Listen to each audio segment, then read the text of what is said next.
The train whistle pierced the autumn air as it pulled into Riverbrook Station, steam billowing around the platform like morning fog. Amelia Foster gripped her wooden cane with white knuckles, her other hand clutching a worn leather valise containing everything she owned in the world. She had travelled over 800 miles, exchanged dozens of letters with a man she'd never met, and risked what little security she had left, all for the promise of a new beginning. But sometimes promises are made to be broken, and hope can shatter faster than china on stone.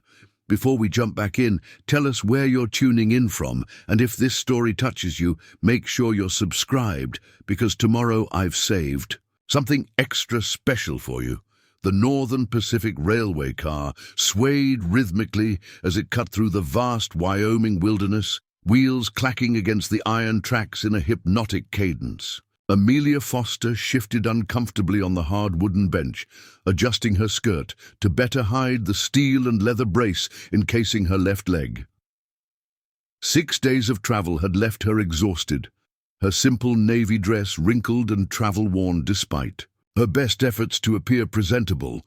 "Riverbrook coming up, folks," the conductor's voice boomed as he moved through the passenger car. "Last stop before Granite Mountain Pass." Amelia's heart leapt into her throat. Riverbrook, the name that had danced through her dreams for months now, ever since the first letter had arrived at her cramped Boston boarding house. She removed the envelope from her pocket, folded and unfolded so many times the creases had begun to tear, and traced her finger over the careful penmanship of Thomas Hayward, cattle rancher, and her soon-to-be husband. The other passengers, a grain merchant and his wife, regarded her with a mixture of pity and curiosity as she carefully gathered her few possessions. "You'll be getting off here then, miss?" the woman asked, straightening her expensive hat. "Yes, ma'am. My fiancé is waiting for me." The words still felt strange on Amelia's tongue. Fiancé, a man she had never met but had exchanged 15 heartfelt letters with over the past 6 months. All alone, so far from home. The woman clucked her tongue. "You're a brave soul." Brave wasn't the word Amelia would have chosen. Desperate, perhaps.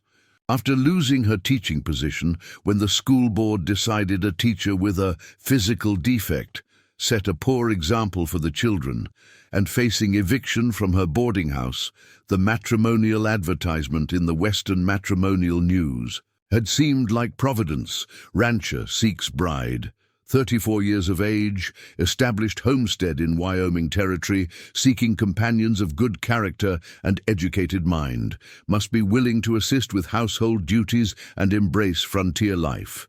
Photograph. Appreciated, but not required. Amelia hadn't sent a photograph. She couldn't bear to imagine Thomas Hayward's reaction to seeing her standing with her cane, her left leg visibly different beneath her skirts. Instead, she had sent a letter describing herself honestly, her education at the Women's College in Massachusetts, her 5 years teaching arithmetic and literature to children, her fondness for poetry, her inexperience with ranch life, but willingness to learn. What she hadn't mentioned was the childhood fever that had left her with a withered left leg, forcing her to walk with a pronounced limp and the assistance of a cane. She had mentioned her parents passing in a railway accident 4 years prior, leaving her to fend for herself in a city growing more crowded and less forgiving by the day. What she hadn't detailed was the state of her finances, that her last $20 had gone to purchase the train ticket, that the navy dress she wore was her only good garment, painstakingly mended and pressed for this occasion, that the job rejections had become a weekly humiliation. The train lurched to a stop, jolting Amelia from her thoughts. She gathered her valise and carefully tucked Thomas's letters inside. "Good luck to you, dear," the merchant's wife said, her eyes softening momentarily. "Thank you, ma'am." Amelia nodded politely, steeling herself for what was to come. The most difficult part of her journey was about to begin, not just meeting Thomas, but revealing what she had concealed in her letters. The conductor helped her down from the train, his eyes widening slightly at the sight of her cane and uneven gait. But he said nothing. Amelia stepped onto the wooden platform, the October wind cutting through her thin coat as she took in her first glimpse of Riverbrook, Wyoming. The town was smaller than she had imagined, a single thoroughfare lined with wooden buildings, most still bearing the raw look of frontier construction. A general store, a saloon, a small church with a wooden steeple, a livery stable. Men in dusty clothes moved about their business, eyeing the newly arrived train with mild interest. Amelia stood beside her valise, the Wyoming sun beating down on her uncovered head, and searched the faces for Thomas Hayward. His letters had described him as tall with blonde hair and a moustache, but that description could fit half the men in town. "You look lost, ma'am." A young boy of perhaps 10 approached, munching on an apple. "Train don't come through often. Are you meeting someone?" "Yes," Amelia replied, trying to keep the nervousness from her voice. "Mr. Thomas Hayward. Do you know him?" The boy's eyes widened slightly. "Mr. Hayward? Sure do. His ranch is about 4 miles outside town. You want me to fetch him for you? He comes most Saturdays for supplies." "Today is Saturday," Amelia said, her pulse quickening. "Is he here?" The boy nodded. "Saw him at Henderson's store about an hour ago." He squinted down the street. "That's him there, coming out of the post office." Amelia followed his gaze, and her breath caught. A man was emerging from a shop down the street, tall and broad-shouldered in a worn duster coat. Even from this distance, she could see he matched the description from the letters: blonde hair and mustache, both sun-lightened in places, and a purposeful way of moving that suggested confidence. "Thank you," she whispered to the boy, who shrugged and scampered off. Amelia smoothed her dress with trembling hands and picked up her valise. This was the moment she had travelled over 800 miles for, the beginning of her new life. She took a deep breath and began walking toward him, her cane tapping against the wooden sidewalk, her gait uneven but determined. Thomas Hayward was examining a package when he sensed someone approaching. He looked up, his expression initially neutral, then questioning as he saw Amelia walking directly toward him. "Mr. Hayward?" Her voice was steady despite the riot of nerves in her stomach. "Yes?" He studied her face, no recognition in his eyes. "I'm Amelia Foster, from Boston." She waited for the dawn of understanding. It came slowly, his brow furrowing before his eyes widened. "Miss Foster? You're here?" "Yes," she smiled tentatively. "I received your letter confirming our arrangement. I came as soon as I could." Something flickered across his face. Surprise, certainly, but also something else Amelia couldn't quite name. Discomfort, perhaps. Then his gaze dropped to her cane, to the way she stood favoring her right leg, and his expression changed completely. "Miss Foster, He cleared his throat, glancing around as if searching for a way out of the conversation. "I wasn't expecting you so soon," he finished lamely. "Your last letter said any time after October would be suitable," she reminded him, gently. "It's now the middle of November." "Yes, of course," he nodded, still seeming disoriented by her presence. His eyes travelled over her, taking in her simple dress, her worn valise, lingering on her cane, and the brace partially visible beneath. Her skirt. His expression hardened slightly. "You didn't mention your condition in your letters." Heat crept into Amelia's cheeks. "No, I didn't. I should have been more forthcoming." Thomas's jaw tightened. His gaze returned to her face, assessing now rather than welcoming. "Perhaps we should speak somewhere more private." He led her across the street to a small cafe attached to the hotel. Inside, the dimly lit space was mostly empty, with only an older couple seated near the window. Thomas selected a table in the far corner and pulled out a chair for Amelia with stiff courtesy. Once seated, an uncomfortable silence settled between them. Amelia folded her hands in her lap to keep them from fidgeting. "Coffee?" Thomas finally asked. "Yes, please." Her mouth was dry with apprehension. He signaled to a waitress, ordered 2 coffees, then turned back to Amelia. His handsome face was guarded now, so different from the warmth she had imagined behind his written words. "Miss Foster," he began after the coffee arrived, "I believe there's been a misunderstanding." Amelia's heart sank. "What kind of misunderstanding, Mr. Hayward?" Thomas stirred his coffee slowly, not meeting her eyes. "In your letters, you described yourself as a teacher, an educated woman. You didn't mention that you were—" He paused, searching for words. "Crippled?" Amelia finished for him, her voice quiet but direct. His eyes snapped to hers, surprised by her frankness. "I have worked hard to establish my ranch, Miss Foster. It's beginning to prosper. But I need a wife who can—" He trailed off. "Who can do what, Mr. Hayward? Walk without assistance, run after children, work the fields alongside you?" There was no bitterness in her tone, only a clear-eyed assessment of what he was trying to say. "A ranch wife's life is difficult," he said, his voice hardening. "There are physical demands, cooking for ranch hands, maintaining a household, potentially helping with livestock in emergencies. I need someone robust, someone who won't be limited." The words struck Amelia like physical blows.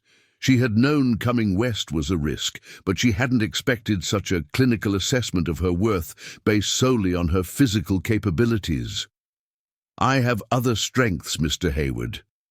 I'm well educated. I can keep books for your ranch, teach your children when they come. Strengths I can hire for less than the cost of supporting a wife," he cut in. "I'm sorry if this seems cruel, Miss Foster, but I must think practically. The winters here are harsh, the work never ending. How would you manage when the snow is knee-deep? When a fire needs tending in the middle of the night?" Outside the window, a group of men passed by, laughing loudly. 2 of them glanced inside, their eyes landing on Amelia and Thomas, their curiosity evident. One nudged the other and whispered, something that made them both chuckle. Word traveled fast in small towns, Amelia realized. Already they knew who she must be, the mail-order bride to marry Thomas Hayward. Preparing and narrating this story took us a lot of time, so if you are enjoying it, subscribe to our channel. It means a lot to us. Now back to the story. "I've already announced our engagement at Sunday service," Thomas continued, lowering his voice. "Folks have been congratulating me all week, but under the circumstances—" "You wish to rescind your proposal," Amelia stated. "Flatly, I think it would be best. He at least had the decency to look uncomfortable. I can provide you with enough money for a return ticket to Boston." Amelia's fingernails dug into her palms beneath the table. "And what would I return to, Mr. Hayward? I gave up my room. I sold what little furniture I owned." A flicker of guilt crossed his face, quickly replaced by resolve. "That's not my concern, Miss Foster. I made no promises about accepting you regardless of your circumstances." "No, you merely implied it with every letter." She could feel the stares of the other. Patrons now, the weight of their judgment and curiosity. "What will you tell them?" She nodded toward the window where more townsfolk were passing by, some slowing to peek inside. Thomas shifted uncomfortably. "The truth. That there was a misunderstanding." "The truth," Amelia repeated, her voice barely audible. "That I'm too crippled to be worthy of becoming Mrs. Hayward?" His jaw clenched. "I have a reputation in this town, Miss Foster. A standing. I can't appear foolish." "No," she agreed, a strange calm settling over her despite the humiliation burning in her chest. "Better that I appear foolish instead, the desperate woman who came west with nothing but a valise and misplaced hope." Thomas opened his mouth to reply, but the cafe door swung open and a boisterous group of men entered, ranch hands by the look of them, dust-covered and loud after a day's work. One of them spotted Thomas and raised a hand in greeting. "Hayward, there you are." The man approached their table, his smile fading as he sensed the tension. His eyes moved to Amelia, curious. This the Boston bride we've been hearing about? Amelia stiffened at the description. Thomas stood abruptly. Not now, Miller. But Miller was already extending a hand to Amelia. Welcome to Riverbrook, ma'am. You sure travelled a long way. When's the wedding? The cafe had gone quiet. All eyes. On their table, Amelia saw the panic in Thomas's face, the desperation to avoid public embarrassment. There won't be a wedding, Thomas said tightly. There's been a misunderstanding. Miller looked between them, confusion clear on his weathered face. Misunderstanding? What kind? The kind where I expected a bride who could handle ranch life, not an invalid with a cane, Thomas snapped, his composure finally breaking under. The pressure of public scrutiny, a collective gasp, rippled through the cafe. Amelia sat frozen, the words echoing in her ears. She had endured much in her 28 years. The childhood illness that had left her disabled, the loss of her parents, poverty, the countless small humiliations that came with being a crippled woman in a world that valued physical perfection. But never had she felt so utterly exposed, so completely stripped of dignity. With mechanical precision, she stood, smoothed her dress, and picked up her valise. "Thank you for the coffee, Mr. Hayward," she said, her voice surprisingly steady. "I won't trouble you further." Without waiting for a response, she walked out of the cafe, past the staring faces, into the harsh sunlight of a Wyoming afternoon. Behind her she could hear the buzz of conversation erupting, Thomas's voice rising defensively. Amelia didn't look back. She walked down the main street, her mind racing. She had exactly $17 in her pocket, not enough for a room. For more than a few nights, certainly not enough for a ticket back east. The sun beat down mercilessly, as if to emphasize the bleakness of her situation. At the edge of town, where the buildings gave way to open country, she stopped. Miles of grassland stretched before her, dotted with distant cattle and the occasional homestead. This was the West she had dreamed of, the open possibility of it, now just another cruel reminder of all she couldn't have. A wagon rattled past, the driver tipping his hat politely before continuing on. Amelia watched it disappear down the dusty road, then turned and began walking again, this time away from town. She had no destination in mind, only the blind need to escape the whispers and stares, to find somewhere quiet to gather her thoughts and form a new plan. The dirt road stretched ahead of her, winding through stands of aspen trees already bare for winter. Her leg ached from the long train journey and the emotional confrontation, but she pressed on, one uneven step after another, her cane sinking slightly into the soft earth with each step. "I won't cry," she told herself firmly. "Not for him, not for any of it." Thunder rumbled in the distance, and Amelia looked up to see storm clouds gathering on the western horizon, moving steadily closer. Perfect, she thought with grim humor, a fitting end to a disastrous day. She should find shelter, she knew, but where? Return to Riverbrook and face the humiliation again? Sleep beneath a tree and hope the storm passes quickly? As the first fat drops of rain began to fall, splashing into the dirt and dotting her navy dress with darker patches, Amelia realized that for the first time in her life she had no plan, no next step to take. She had gambled everything on Thomas Hayward's promise of a future, and she had lost. The rain came harder now, soaking through Amelia's thin dress. She clutched her valise against her chest, trying to protect the few possessions inside from the downpour. Each step became more difficult as the dirt road turned to mud, making her cane sink deeper with every labored movement. The Wyoming landscape, which had seemed so full of promise from the train window just hours ago, now felt vast and threatening. The distant mountains had disappeared behind a curtain of rain, and the rolling plains offered no shelter from the intensifying storm. Lightning cracked overhead, followed almost immediately by a deafening clap of thunder.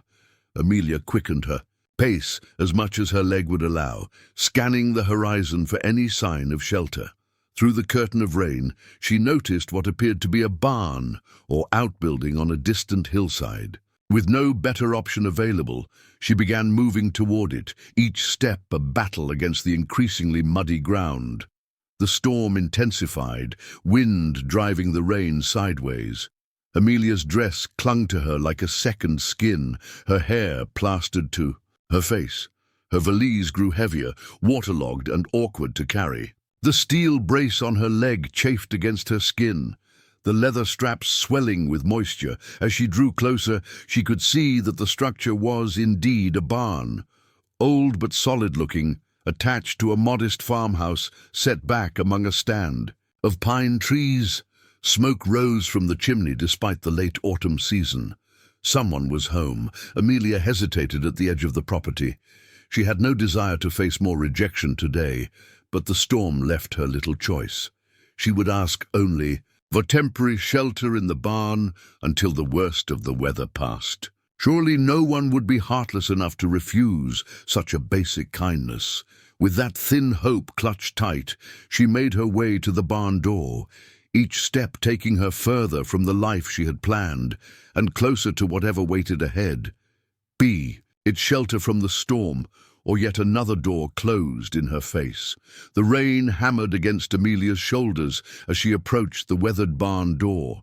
Lightning split the sky, illuminating the structure in harsh white light before plunging it back into the grey shroud of the storm. Her fingers, numb with cold, fumbled with the wooden latch. The door finally gave way with a groan of protest, and she stumbled inside. The sudden absence of rain was disorienting. Amelia stood dripping on the packed dirt floor, her eyes slowly adjusting to the dimness. The air smelled of hay, leather and animals, earthy and strangely comforting after her ordeal. "Hello?" she called softly, not wanting to startle anyone who might be inside. Only the shifting of horses in their stalls and the drumming of rain on the roof answered her. Amelia moved deeper into the barn, her sodden boots leaving dark impressions on the ground. The structure was larger than it had appeared from outside, with 6 stalls on each side and a loft above. 3 of the stalls contained horses, fine-looking animals that watched her with mild curiosity. This was no modest homestead, she realized. The quality of the barn alone spoke of prosperity. But unlike Thomas Hayward's carefully manicured ranch house, which she had glimpsed from the train on her arrival, this place had a lived-in quality. Tools hung in practical, accessible places rather than for show. Harnesses were well-oiled, but bore the marks of regular use. Amelia sank onto a bale of hay, her leg finally giving out. The events of the day crashed over her in waves. The journey's end, Thomas's cold dismissal, the public humiliation, the long walk to nowhere, and now this desperate shelter-seeking. She had never felt so utterly alone. A sob rose in her throat, but she forced it back. Crying wouldn't improve her situation. She needed to think, to plan. But the gentle rhythm of the rain and the warm dimness of the barn conspired against her. Determination, exhaustion tugged at her limbs and clouded her mind. "Just a moment's rest," she whispered to herself, laying her head against her valise. "Then I'll figure out what to do next." Her eyes drifted closed as the storm continued its assault outside. Ma'am, can you hear me?" The voice penetrated Amelia's fog of sleep, deep and concerned. She jerked awake, momentarily disoriented by the unfamiliar surroundings. A man stood over her, his features shadowed by the lantern he held aloft. I'm sorry," she stammered, scrambling to sit upright. "I didn't mean to trespass. The storm—" "Easy. Now," the man said, setting the lantern on a nearby post. "No one's accusing you of anything." As he moved into the light, Amelia could see him clearly for the first time. He was tall, with broad shoulders that strained against a simple work shirt. His face was tanned from long days outdoors, with lines at the corners of eyes that suggested both laughter and hardship. A short beard, neatly trimmed, covered a strong jaw. He looked to be in his mid-30s, with dark hair just beginning to silver at the temples. What caught her attention, however, was not his face but his unusual gait as he approached. He moved with a distinctive unevenness, and then she understood why. Where his left leg should have been below the knee, there was instead a wooden prosthetic visible beneath his rolled-up pant leg. "Daniel Reed," he introduced himself, not offering his hand but instead keeping a respectful distance.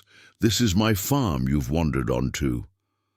"Amelia Foster," she replied, smoothing her dress in a futile attempt at dignity. The fabric was still damp and hopelessly wrinkled. "I truly am sorry for the intrusion, Mr. Reed. I was caught in the storm with nowhere to go." His eyes, a deep brown that reminded her of autumn leaves, assessed her with frank curiosity. His gaze lingered briefly on her cane, then returned to her face without a flicker of the pity or disgust she had grown accustomed to seeing. "You're a long way from anywhere to be out walking in this weather, Miss Foster," he observed. There was no accusation in his tone, just a simple observation that nevertheless demanded an explanation. Amelia hesitated. The truth was humiliating, but she was beyond pride at this point. "I arrived in Riverbrook today. My arrangements fell through. I found myself without accommodation or means to secure any." Understanding dawned in Daniel's expression. "You're the woman Hayward sent for." Heat rushed to Amelia's cheeks. "Word travels fast. Small towns," he said with a slight shrug. "Not much stays secret for long." Amelia reached for her valise, moving to stand. "I'll be on my way, Mr. Reed. The rain has let up and I've imposed enough." "Where exactly do you plan to go at this hour, Miss Foster?" he asked, making no move to stop her but clearly skeptical of her plan. "It's nearly midnight. Riverbrook 4 miles back, and there's nothing else for 20 miles in any direction," Amelia faltered. She hadn't realized she'd slept so long. The storm had indeed quieted to a gentle pattern, but the darkness outside the barn door was absolute. I don't know," she admitted. The simple truth of those 3 words, devastating in their finality. Daniel studied her for a long moment, his expression unreadable. Then he sighed, a sound that seemed to come from deep within him. "My house isn't much," he said finally, "but there's a spare room with a bed, and I've got stew on the stove. You look like you could use both." Amelia stared at him, suspicion warring, with desperate need. "Why would you help me?" "Because it's raining, you're stranded, and I'm not in the habit of sending people into the night with nowhere to go." He picked up the lantern. "It's just shelter and food, Miss Foster. Nothing more complicated than that." The simplicity of his answer, free from pity or ulterior motive, decided her. "Thank you, Mr. Reed. I accept your hospitality." He nodded once, then turned toward the barn door. "Follow me. Watch your step. The yard turns to mud after a storm." Outside, the world was draped in the hushed aftermath of rain. The clouds had broken in places, allowing glimpses of a star-studded sky. The air smelled clean and new, carrying the scent of wet pine and prairie grass. The house stood approximately 50 yards from the barn, a substantial log structure with a covered porch wrapping around 2 sides. Light glowed from several windows, warm and inviting against the night. As they approached, Amelia could see flower boxes beneath the front windows, filled with what looked like herb plants rather than decorative blooms. Daniel led her up the porch steps and held the door open. Amelia hesitated at the threshold, suddenly aware of how bedraggled she must appear and the impropriety of entering a bachelor's home at such an hour.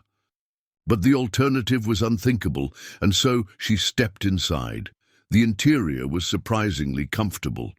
A large stone fireplace dominated one wall of the main room, a cooking pot suspended over the glowing embers.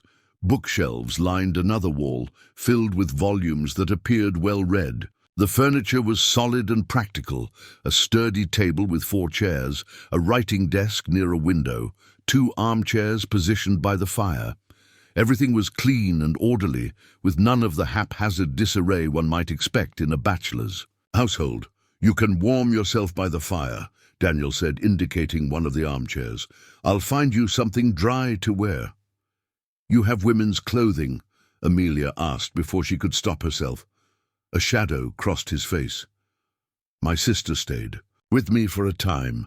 She left some things behind." Before Amelia could respond, he disappeared down a hallway, returning moments later with a bundle of fabric. "These should fit well enough for tonight," he said, offering her the clothes, a simple cotton nightgown and a flannel robe. "The spare room is the second door on the right. There's a washstand with fresh water. Get changed, and I'll have some food ready when you return." Amelia accepted the garments, touched by the unexpected kindness. "Thank you, Mr. Reed." The spare room was small, but meticulously clean, with a narrow bed covered in a patchwork quilt, a washstand, and a chest of drawers. A window looked out over the moonlit landscape. Amelia quickly washed the trail dust from her face and hands, then changed into the borrowed nightgown. It was slightly large, but blessedly dry. The flannel robe, faded from many washings, enveloped her in unexpected warmth. She hesitated, uncertain about rejoining her host in such informal attire, but the rumbling of her empty stomach decided the matter. With as much dignity as she could muster, she made her way back to the main room. Daniel was at the fireplace, ladling stew into bowls. He had removed his boots and outer shirt, standing now in trousers and a simple Henley that revealed forearms corded with muscle from years of farm work. He glanced up as she entered. "Better?" he asked. Amelia nodded self-consciously, pulling the rope tighter. "Much. Thank you." "Sit," he said, indicating the table where he'd already set places for two. "The stew isn't fancy, but it's filling." Amelia took a seat, watching as he placed a steaming bowl before her, along with a thick slice of bread and a mug of coffee. The aroma of the food made her mouth water embarrassingly. She couldn't remember the last time she'd eaten, a dry biscuit on the train that morning, perhaps. Daniel took the seat across from her, though he made no move to begin eating. After a moment of confusion, Amelia realized he was waiting for her to take the first bite. The simple courtesy brought a lump to her throat. After a day of callous treatment, this small gesture of respect felt monumental. The stew was indeed simple: beef, potatoes, carrots, and herbs. But to Amelia's hunger-sharpened senses it was ambrosia. She ate slowly, mindful of appearances even in her famished state, but it took considerable willpower not to wolf down the entire bowl. They ate in silence for a while, the only sounds the occasional pop from the fireplace and the soft clink of spoons against bowls. It wasn't an uncomfortable silence which surprised Amelia. After the tumultuous events of the day, this quiet moment with a stranger felt oddly peaceful.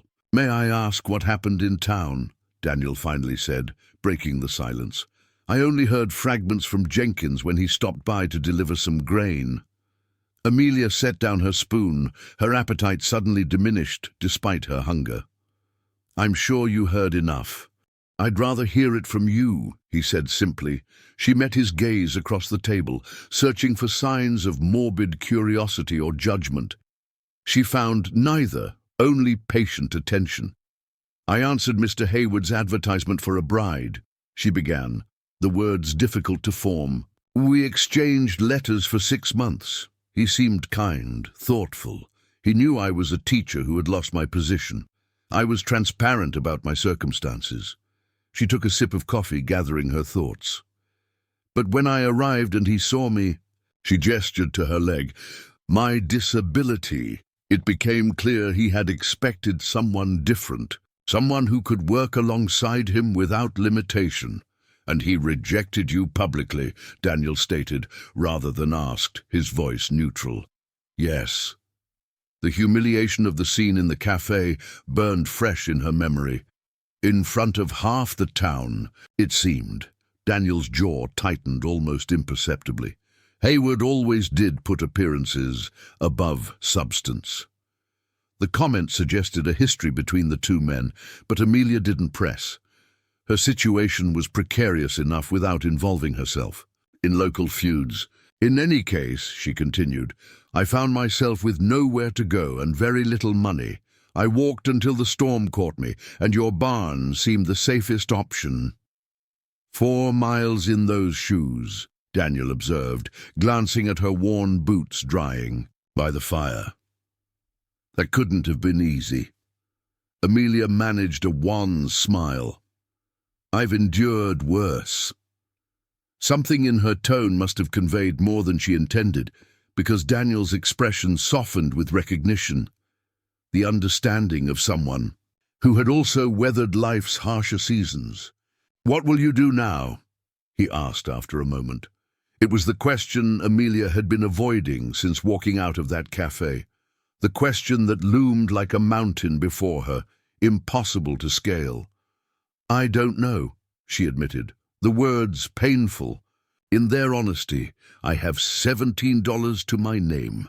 Not enough for a room, certainly not enough for a ticket back east. And there's nothing to return to anyway. She hadn't meant to reveal quite so much, but exhaustion had lowered her defenses. She straightened her shoulders, unwilling to appear as destitute as she felt. I'll find work, I suppose. I'm well educated. Perhaps someone in town needs a tutor, or... Not in Riverbrook, Daniel interrupted, his tone matter-of-fact rather than unkind. The only women's work to be had is at the saloon or taking in laundry for the miners. And after today, you'll find few willing to hire you. Because I was rejected, Amelia asked, incredulous. Because people take Hayward's word as gospel around here, Daniel replied. He's on the town council, has the ear of the mayor. If he says you're not good enough for him, folks will wonder why they should think differently. The unfairness of it stung.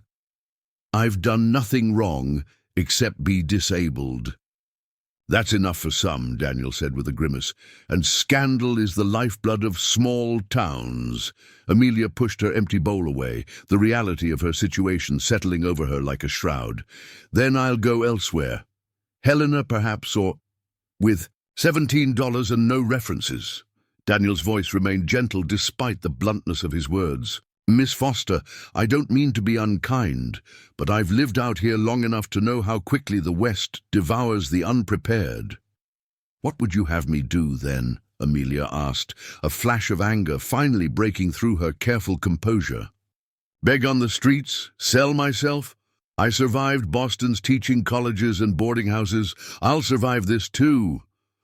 Instead of bristling at her tone, Daniel seemed to approve of the spark of defiance. I have no doubt you would, he said, but there's a third option you haven't considered.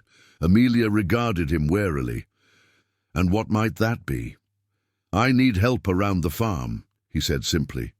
The house, the accounts, the correspondence with buyers. I've been managing alone since my sister left, but it's wearing me thin. I can offer you the spare room, meals, and a small wage until you decide what you want to do next. Amelia stared at him, searching for the trap in his offer. You're proposing to hire me? What, exactly? As a housekeeper, if you like. Or a farm. Assistant, or both. I'm not particular about titles, just results. Why would you do this? You don't know me. I know enough, he said. I know you walked 4 miles in a storm rather than stay where you weren't wanted. I know you fell asleep in a strange barn rather than compromise your principles. And I know that Thomas Hayward is a fool who values appearances over character. He rose and collected their empty bowls, carrying them to a wash basin near the kitchen area. The offer stands for 2 weeks. You can rest, recover your strength, and consider your options. After that, if you want to leave, I'll drive you to Helena myself and give you enough to secure lodgings while you look for work. Amelia was speechless. After a day of cruelty and rejection, this unexpected kindness was almost harder to bear. I don't accept charity, Mr. Reed, she finally managed, her voice barely above a whisper. He turned to face her, his expression serious. It's not charity. It's an exchange. Your work for room, board and wages. Nothing more, nothing less. The fire crackled in the hearth, casting dancing shadows across the room. Outside, an owl called, its mournful cry punctuating the night's stillness. Amelia considered her options, which were, in truth, virtually non-existent. 2 weeks, she said at last, to determine if the arrangement suits us both. Daniel nodded, seemingly satisfied. Agreed. He showed her back to the spare room, providing an extra blanket against the night's chill and a candle for light. "Sleep as late as you need," he said. "I'll be out checking the fields in the morning, but there's bread and preserves in the pantry. For breakfast." As he turned to leave, Amelia called after him. "Mr. Reed." He paused in the doorway, looking back. "Thank you," she said quietly. "Not many would have done what you did tonight." A shadow of something, sadness perhaps, or memory, crossed his face. "Get some rest, Miss Foster. Tomorrow's soon enough to face the world again." With that, he closed the door softly, leaving Amelia alone with her thoughts. She sat on the edge of the bed, running her fingers over the patchwork quilt. 2 weeks, 14 days to decide her future, to determine if this unexpected haven was truly what it appeared to be. As she extinguished the candle and lay down, she found herself thinking not of Thomas Hayward's cruel rejection, but of Daniel. Reed's brown eyes, eyes that had seen her not as a cripple to be dismissed or a woman to be exploited, but as a human being worthy of basic dignity.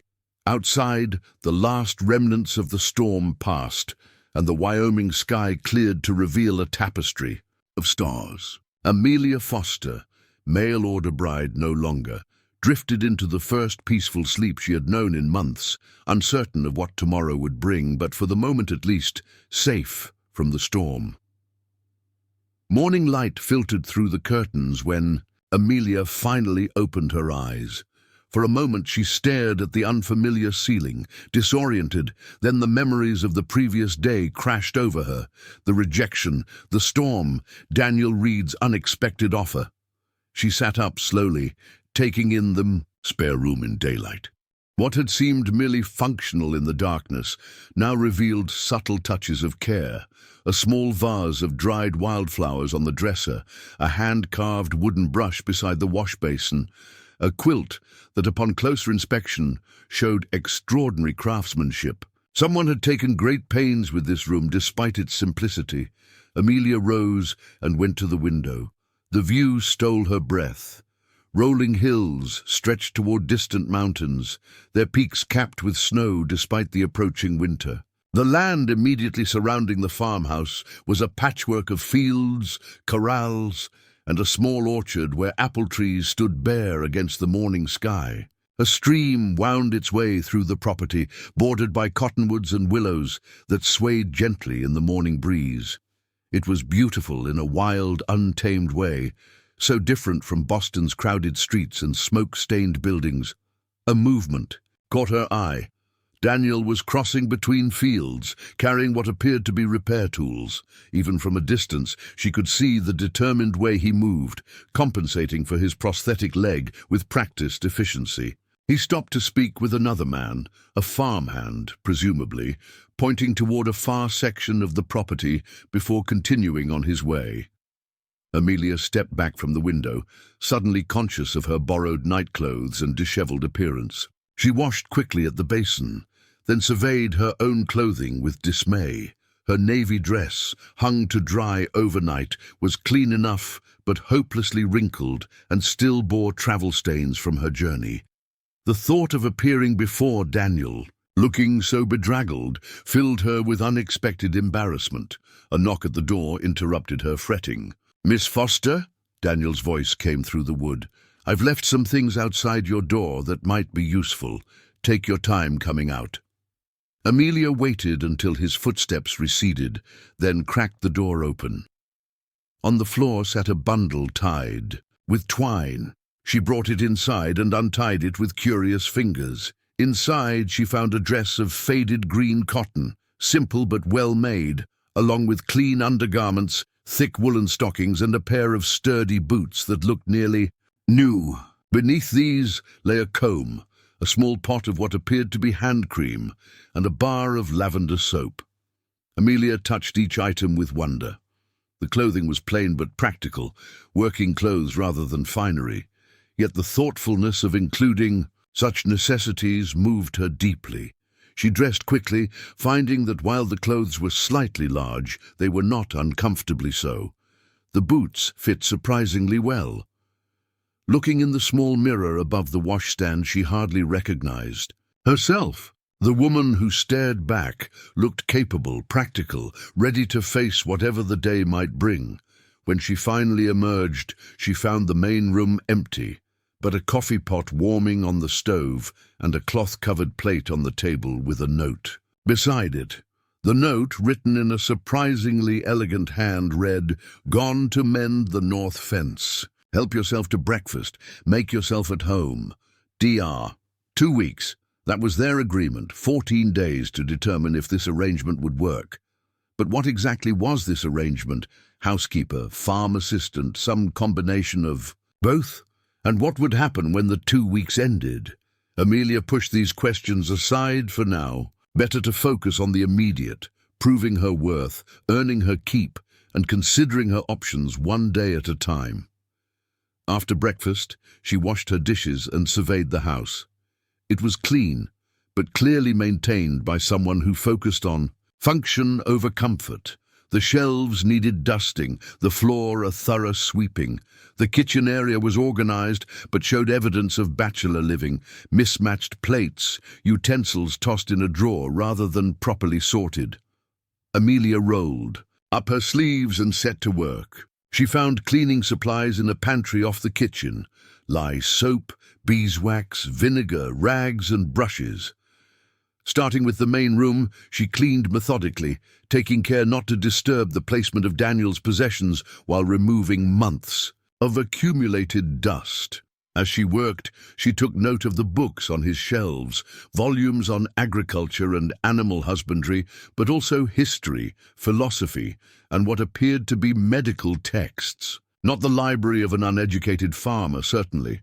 By mid-morning, she had swept and dusted the main room and kitchen area and was scrubbing the plank floor when a sound at the door made her look up. A woman stood in the doorway, middle-aged and sturdy, with iron-grey hair pulled into a severe bun and sharp eyes that took in Amelia's appearance in one sweeping glance. "So it's true," the woman said without preamble. "Daniel's taken in Hayward's cast-off." Amelia rose slowly from her knees, cloth still in hand. "I beg your pardon?" The woman stepped inside, uninvited, closing the door behind her. "News travels fast around these parts. Everyone's talking about how you showed up on Thomas Hayward's doorstep with nothing but a valise, got yourself rejected, and somehow ended up at the Reed farm before sundown." She crossed her arms. That didn't take long. Heat flooded Amelia's face, partly from embarrassment, partly from anger at the insinuation. "I don't believe we've been introduced.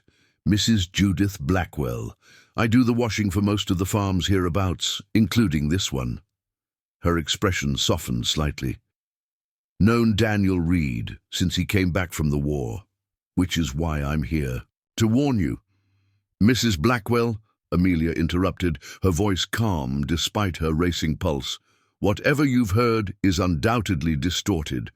Mr. Reed offered me temporary employment as his housekeeper after I was caught in yesterday's storm. It's a business arrangement, nothing more." Judith's eyebrows rose. "Is that what he told you?"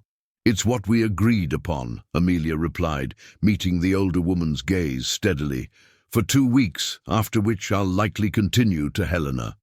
Judith looked pointedly at the clothes Amelia wore.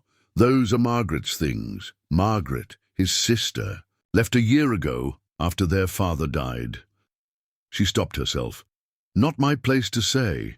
Point is, Daniel doesn't let just anyone wear her clothes." Amelia set down her cleaning rag, uncomfortable with the direction of the conversation. "Mr. Reed, kindly lend me these until my own can be properly laundered." I'd hardly call that inappropriate. Judith studied her for a long moment, then sighed. You're not what I expected. And what did you expect, Mrs. Blackwell? Someone looking to take advantage, she gestured vaguely. Pretty girl, desperate circumstances, wealthy bachelor. Wouldn't be the first time that story played out badly. Despite herself, Amelia felt a grudging respect for the woman's bluntness. I assure you, I have no designs on Mr. Reed or his property. As soon as I've earned enough for passage to Helena, I'll be on my way. Judith's expression changed subtly, something like approval flickering in her eyes. Well then, since you're here and cleaning anyway, I've brought Daniel's washing. She indicated a basket by the door that Amelia hadn't noticed. Where shall I put it? The swift change in tone was disorienting, but Amelia recovered quickly. I'll take care of it. Thank you for bringing it along. Judith nodded and turned to leave, then paused. One more thing. Daniel prefers his shirts hung to dry, not folded wet. Says they wrinkle less that way. With that peculiar piece of advice, she departed, leaving Amelia alone with her thoughts once more. She returned to her cleaning with renewed vigor, as if scrubbing the floors could somehow erase the town's gossip. By the time Daniel returned, the main living areas were spotless. His washing was hanging on the line outside, and Amelia had started preparing a stew for the evening meal using ingredients she'd found in the root cellar. You've been busy, he observed as he removed his coat and hung it by the door. His eyes took in the gleaming floors, the organized shelves, the simmering pot on the stove. I hope you don't mind, Amelia replied. I wanted to make myself useful. Mind? I haven't seen these floors shine since Margaret left. He ran a hand through his hair, a hint of embarrassment in the gesture. I should warn you, though, you've set a dangerous precedent. I might get used to coming home to clean floors and cooking stew. The casual way he said home struck Amelia. This place was his home, not just his house. There was a difference. One, she had recognized the moment she stepped inside. For all its simple furnishings, the Reed farm felt lived in, cared for. You had a visitor, she said, changing the subject. Daniel's expression immediately sobered. Mrs. Blackwell. You were expecting her? It's Saturday. She always brings the washing on Saturdays. He studied Amelia's face. She gave you the speech about Margaret's clothes, I take it? And implied I was setting up to entrap you into marriage, Amelia confirmed, a wry smile tugging at her lips despite the awkwardness of the conversation. Daniel looked mortified. I apologize for her.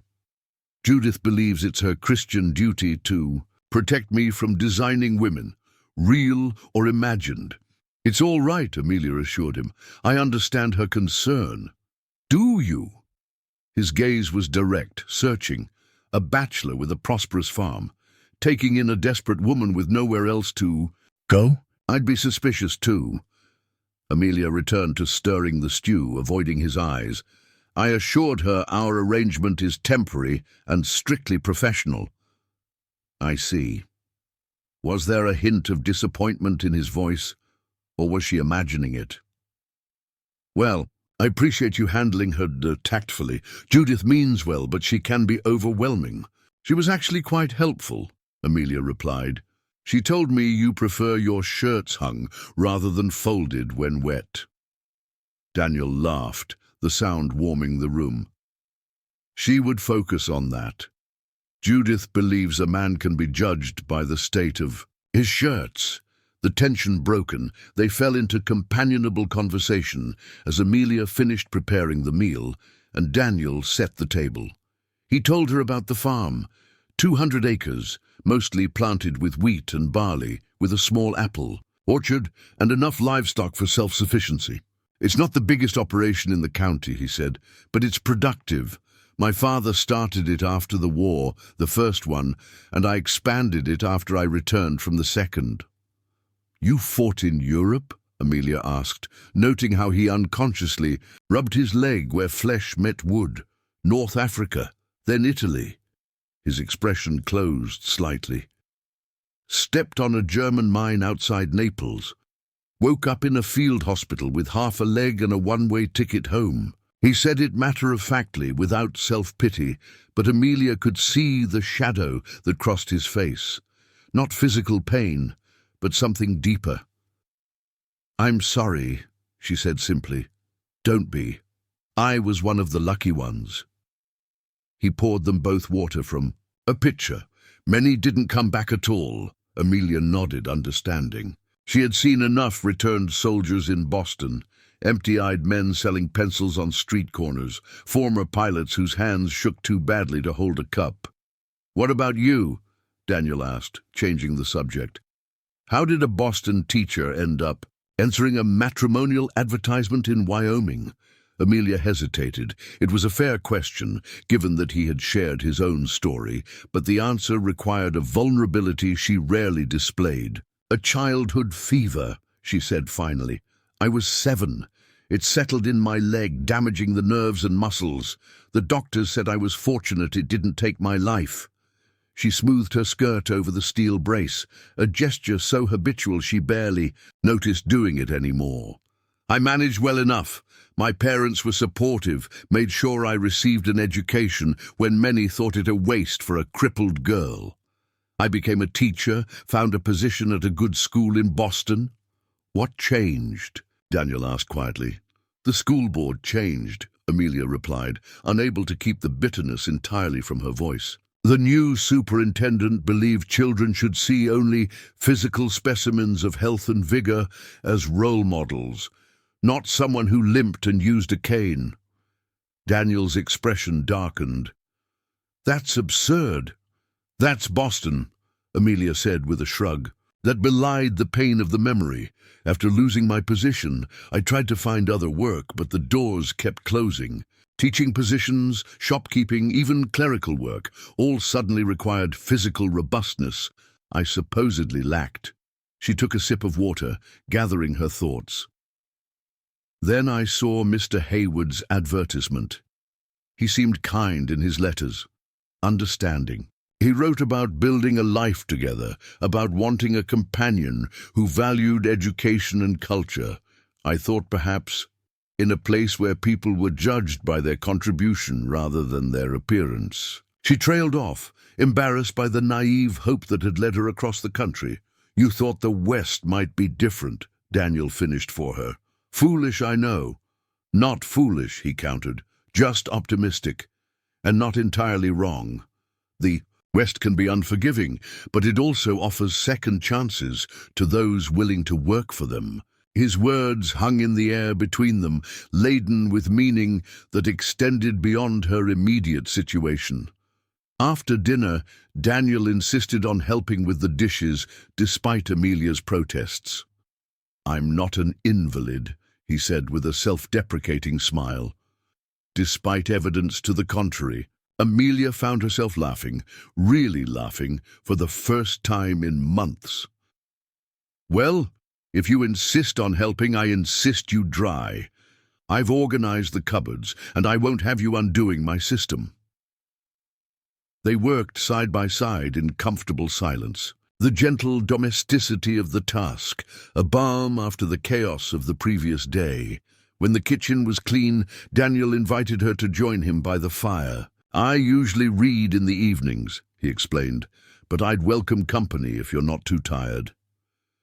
Amelia hesitated only briefly before settling into one of the armchairs. Daniel selected a book from the shelf, a collection of Ralph Waldo Emerson's essays, and asked if she had a preference. "Self-reliance," she said without hesitation. "It's always been a favorite." Daniel's eyes lit with approval. "A woman who appreciates Emerson. I shouldn't be surprised." He began to read aloud, his deep voice giving new resonance to familiar words. "Trust thyself. Every heart vibrates to that iron string. Accept the place the divine providence has found for you, the society of your contemporaries, the connection of events." As the evening deepened around them, Amelia found herself relaxing truly for the first time since leaving Boston. The fire crackled cheerfully. The wind whispered around the eaves of the house, and Daniel's voice rose and fell with the rhythm of Emerson's prose. This temporary haven, a place she had stumbled upon by desperate chance, felt more like home than anywhere. She had been since her parents' deaths. It was a dangerous feeling, she knew. In less than 2 weeks, she would likely be gone, continuing her journey to Helena or beyond. But for tonight, at least, she allowed herself to savor this unexpected peace, this momentary belonging. When Daniel finally closed the book, the fire had burned low, casting the room in a warm, golden glow. "Thank you," Amelia said softly. Daniel looked up, a question in his eyes. "For reading," she clarified. "For the clothes. For not treating me as if my disability defines me." A shadow of something, pain perhaps, or memory, crossed his face. "We are more than our scars, Miss Foster. Some people just don't look closely enough to see beyond them." The simple truth of his words resonated within her. For most of her life, people had looked at her and seen only the cane, the brace, the uneven gait. Daniel saw her, the teacher, the woman who had crossed a continent alone, the person who could organize his chaotic kitchen and quote Emerson from memory. "It's getting late," he said, rising from his chair with the slight adjustment to his balance that betrayed his prosthetic. "I'll show you where the extra blankets are kept. These old log walls don't hold heat well once the fire dies." After he bid her good night and retired to his own room, Amelia sat for a long while in the dimness, watching the last embers pulse in the fireplace. Tomorrow would bring new challenges, new tasks, new decisions to make. But tonight, for the first time in longer than she could remember, the future didn't terrify her. 2 weeks might be enough time to save for Helena, to plan her next steps. 2 weeks might also be enough time to prove herself valuable to this quiet farm with its one-legged owner who read Emerson by firelight and saw beyond her disability. To the woman beneath, Amelia Foster, rejected mail-order bride, drifted off to sleep that night with Emerson's words echoing in her mind. "Accept the place the divine providence has found for you." For now, at least, that place seemed to be here. 3 days passed with surprising swiftness. Amelia fell into a rhythm at the Reed farm, rising early to prepare breakfast before Daniel headed out to work the fields. Mornings were devoted to household tasks, cleaning, mending, baking bread that filled the cabin with a homey aroma that seemed to please Daniel more than he would admit. Afternoons found her in the small vegetable garden behind the house, preparing it for winter and planning what might be planted when spring arrived. On this particular afternoon, Amelia knelt in the rich soil, pulling the last of the stubborn weeds that had flourished in neglect.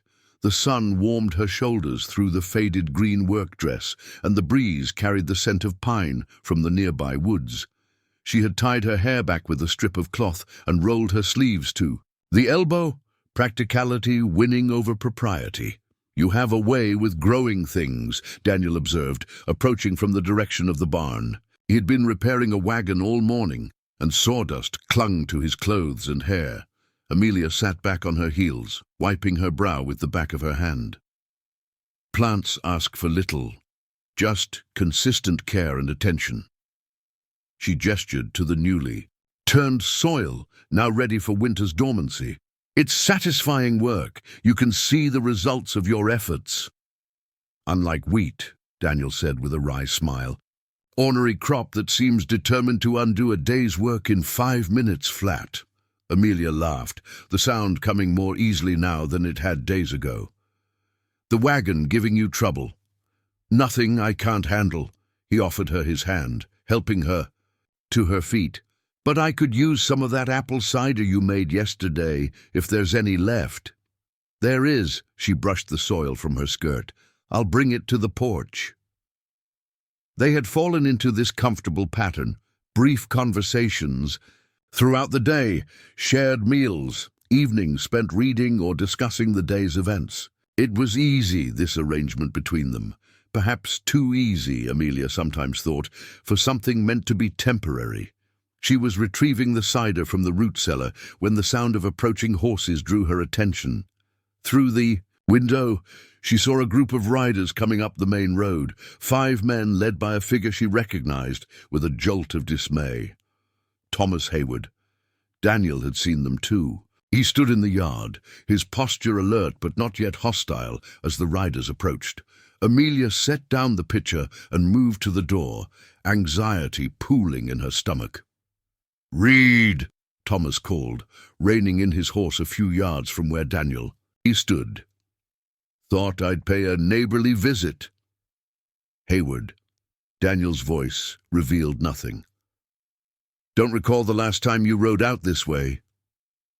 Thomas dismounted, his movements deliberate. He was dressed more formally than the situation warranted. Polished boots, a fine waistcoat beneath his riding coat, a watch chain gleaming in the sunlight, calculated to emphasize the contrast between his prosperity and Daniel's more modest. "Circumstances. Been busy," Thomas replied, his gaze sliding to Amelia in the doorway. "Miss Foster, I see you found accommodation." Amelia stepped onto the porch, determined not to cower. "Mr. Hayward, what brings you and your friends so far from town?" The men with Thomas remained mounted, their expressions ranging from curious to openly hostile. Amelia recognized one as Miller, the man from the cafe who had witnessed her humiliation. Another wore a sheriff's badge, though his youth suggested limited experience. "Heard you were staying out at the Reed place," Thomas said, his tone pleasant but his eyes cold. "Got concerned about your welfare." "My welfare," Amelia echoed incredulously.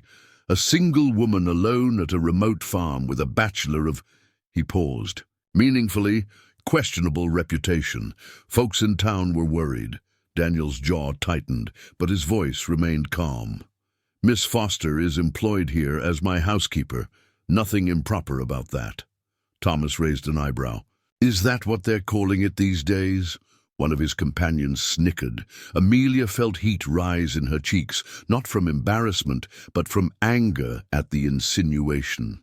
"I believe Mr. Reed has made the situation clear, Mr. Hayward," she said, evenly. "I'm earning my keep until I have sufficient funds to move on." "Very convenient arrangement," Thomas observed, "especially for a woman who arrived in town with nothing but the clothes on her back." He turned to Daniel. "Didn't figure you for a charity case, Reed." "And I didn't figure you for a coward, Hayward," Daniel replied evenly. "Yet here you are, bringing 4 men to back you in a conversation that could have been handled alone." Thomas's smile tightened. "Just be cautious. Your temper's well known in these parts. Only to those who provoke it." Daniel crossed his arms. "State your business plainly. My time's valuable even if yours isn't." The young sheriff shifted uncomfortably in his saddle. "Mr. Hayward reported concerns about the lady's situation, Mr. Reed. As an officer of the law—" "As Hayward's errand boy," Daniel interrupted. "You've got no authority here, Parker, unless you've got a warrant or evidence of wrongdoing." The young man flushed. "Well, no, but then this is trespassing," Daniel stated flatly, "and harassment." Thomas stepped forward, his cordial facade slipping. "You think you're untouchable out here, don't you, Reed? The town council might be interested to know you're harboring a woman of questionable virtue." Before Daniel could respond, Amelia descended the porch steps, rage propelling her forward. "Questionable virtue? Because I had the misfortune of putting my faith in a man who values appearances over character, or because I accepted honest work instead of begging on the streets after you discarded me like unwanted baggage." Thomas blinked, clearly not expecting such direct confrontation. "Now, Miss Foster—" "No," she cut him off, her voice steady despite her racing heart. "You rejected me publicly, Mr. Hayward, made me a spectacle, left me with nowhere to go. Mr. Reed offered me employment when you offered only humiliation, and now you dare to question my virtue." The men on horseback exchanged glances, seemingly uncomfortable with this turn in the conversation. Even Miller had the grace to look away. Thomas's expression hardened. You're making a mistake, Miss Foster. Reed isn't what he seems. Neither were you, she retorted. At least he's been honest. From the start. Honest? Thomas barked a laugh. Did he tell you why his sister left? Why half the town won't do business with him? Did he tell you about the Chapman property dispute? Daniel moved with unexpected swiftness, grabbing Thomas by the front of his expensive coat. That's enough, Hayward. The other men immediately tensed, hands moving to their weapons. The young sheriff dismounted, his inexperience evident in his nervous demeanor. Mr. Reed, I'm going to have to ask you to release Mr. Hayward, he said, his hand resting uneasily on his holstered pistol. For a moment, the tableau held, Daniel's knuckles white against Thomas's coat, the mounted men waiting for a signal, Amelia frozen in place. Then Daniel released Thomas with a slight shove, stepping back. Get off my property, he said, his voice low and dangerous. All of you. Thomas straightened his coat, a triumphant gleam in his eye. Showing your true colors, Reed, just like always. He turned to Amelia. When you tire of playing housekeeper, to a man with blood on his hands, Riverbrook not without charity. The church ladies might take pity on you. I don't need pity, Amelia said coldly. Yours or theirs? Thomas shrugged and remounted his horse. Your choice, Miss Foster. But don't say you weren't warned. He looked down at Daniel. Town council. Meets Tuesday. Might be discussing road access to that stream that feeds your East Fields. Shame if the vote went against you. With that parting threat, he wheeled his horse around and rode off, his companions following. The young sheriff lingered a moment longer, looking uncomfortable. No offense meant, Mr. Reed, he said quietly. Just doing my job. Your job is upholding the law, Parker, Daniel replied. Not being Hayward's puppet. Your father would be disappointed. Now the young man's face fell at that, and he mounted hastily, spurring his horse to catch up with the others. Silence descended as the dust from the rider's departure settled. Amelia became aware of her trembling hands and clenched them to stop their movement. Daniel stood rigid, staring after the retreating figures, tension radiating from every line of his body. Daniel, she said gently, using his given name deliberately. To break through his anger, what was that about? He didn't answer immediately. When he finally turned to face her, his expression was shuttered in a way it hadn't been since her arrival. You should probably start packing. The words struck like a physical blow. What? Hayward won't stop. Daniel ran a hand through his hair, a rare gesture of agitation. He'll make good on his threats, to me and to your reputation. Better if you leave now, get ahead of whatever story he's spinning in town. Amelia stared at him, disbelieving. You're sending me away? I'm trying to protect you, he snapped, then immediately softened his tone. Hayward has influence. He can make life impossible for both of us if he chooses. So we let him win. Amelia challenged. I run away, proving whatever vile rumors he's spreading, and you, what, lose your water access because you dared to help me? Daniel's expression darkened. It's more complicated than that. Then explain it to me, she insisted. What did he mean about your sister, about the Chapman property? For a moment she thought he might refuse, then his shoulders sagged slightly. Let's go inside. This isn't a conversation to have standing in the yard. In the house, Daniel poured 2 glasses of whiskey from a bottle he kept on a high shelf. He offered one to Amelia, who accepted it without comment, despite never having touched spirits before. They sat at the table, the afternoon light casting long shadows across the plank floor. Margaret left a year ago, Daniel began after a long silence. She came to live with me after our father died. She was 22, unmarried. Our mother had died years before. I was the only family she had left. He took a small sip of his whiskey. She is willful, idealistic, much like our mother had been. Amelia waited, sensing there was more to the story. Thomas Hayward was 32 then, already established in town. He started calling on Margaret, brought her gifts, and took her driving on Sundays. His knuckles whitened around his glass. I didn't trust him. His interest seemed calculated. Our father had left her a small inheritance to be managed by me until she turned 25, and Hayward knew this. Amelia nodded, beginning to understand. I told Margaret my concerns. She accused me of trying to control her life, of being jealous of Hayward's success. A muscle worked in his jaw. Then one night, she didn't come home. I found her at Hayward's ranch, distraught. She wouldn't tell me what happened, but she never spoke to him again. He hurt her, Amelia said softly. It wasn't a question. In some way, yes. But she wouldn't say how, and I couldn't prove anything.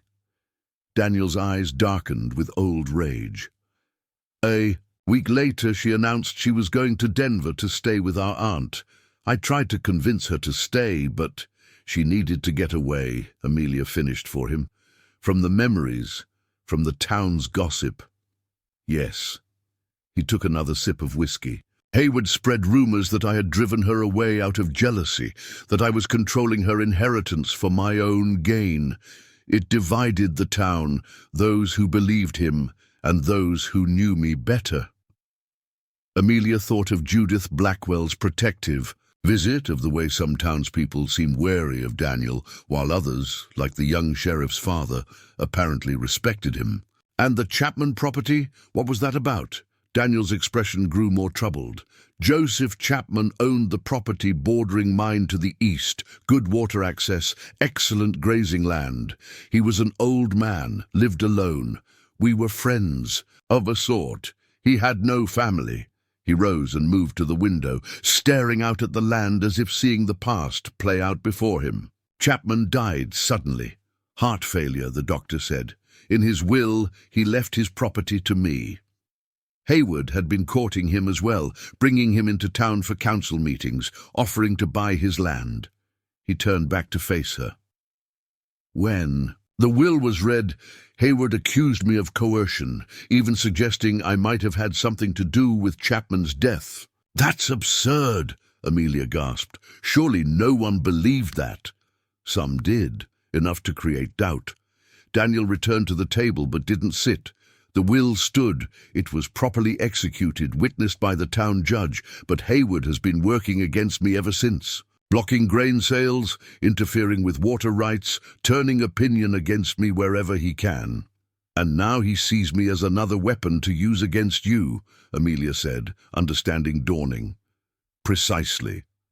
Daniel returned to the table but didn't sit. So you see why it might be better if you left, not just for your sake, but for mine as well.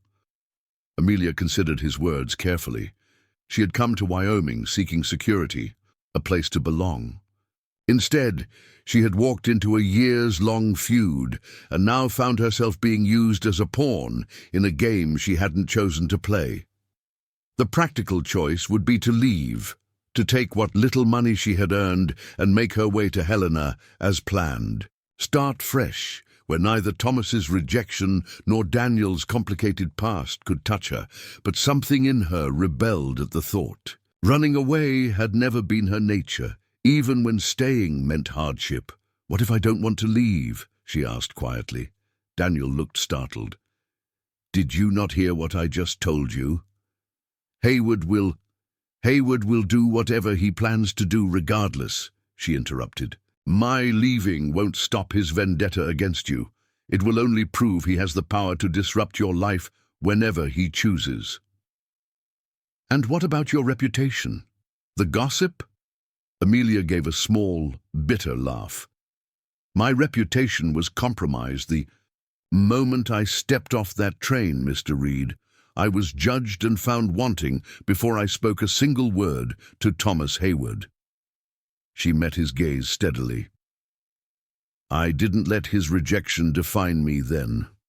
I won't let his threats define me now. Daniel studied her face, something like admiration flickering in his brown eyes.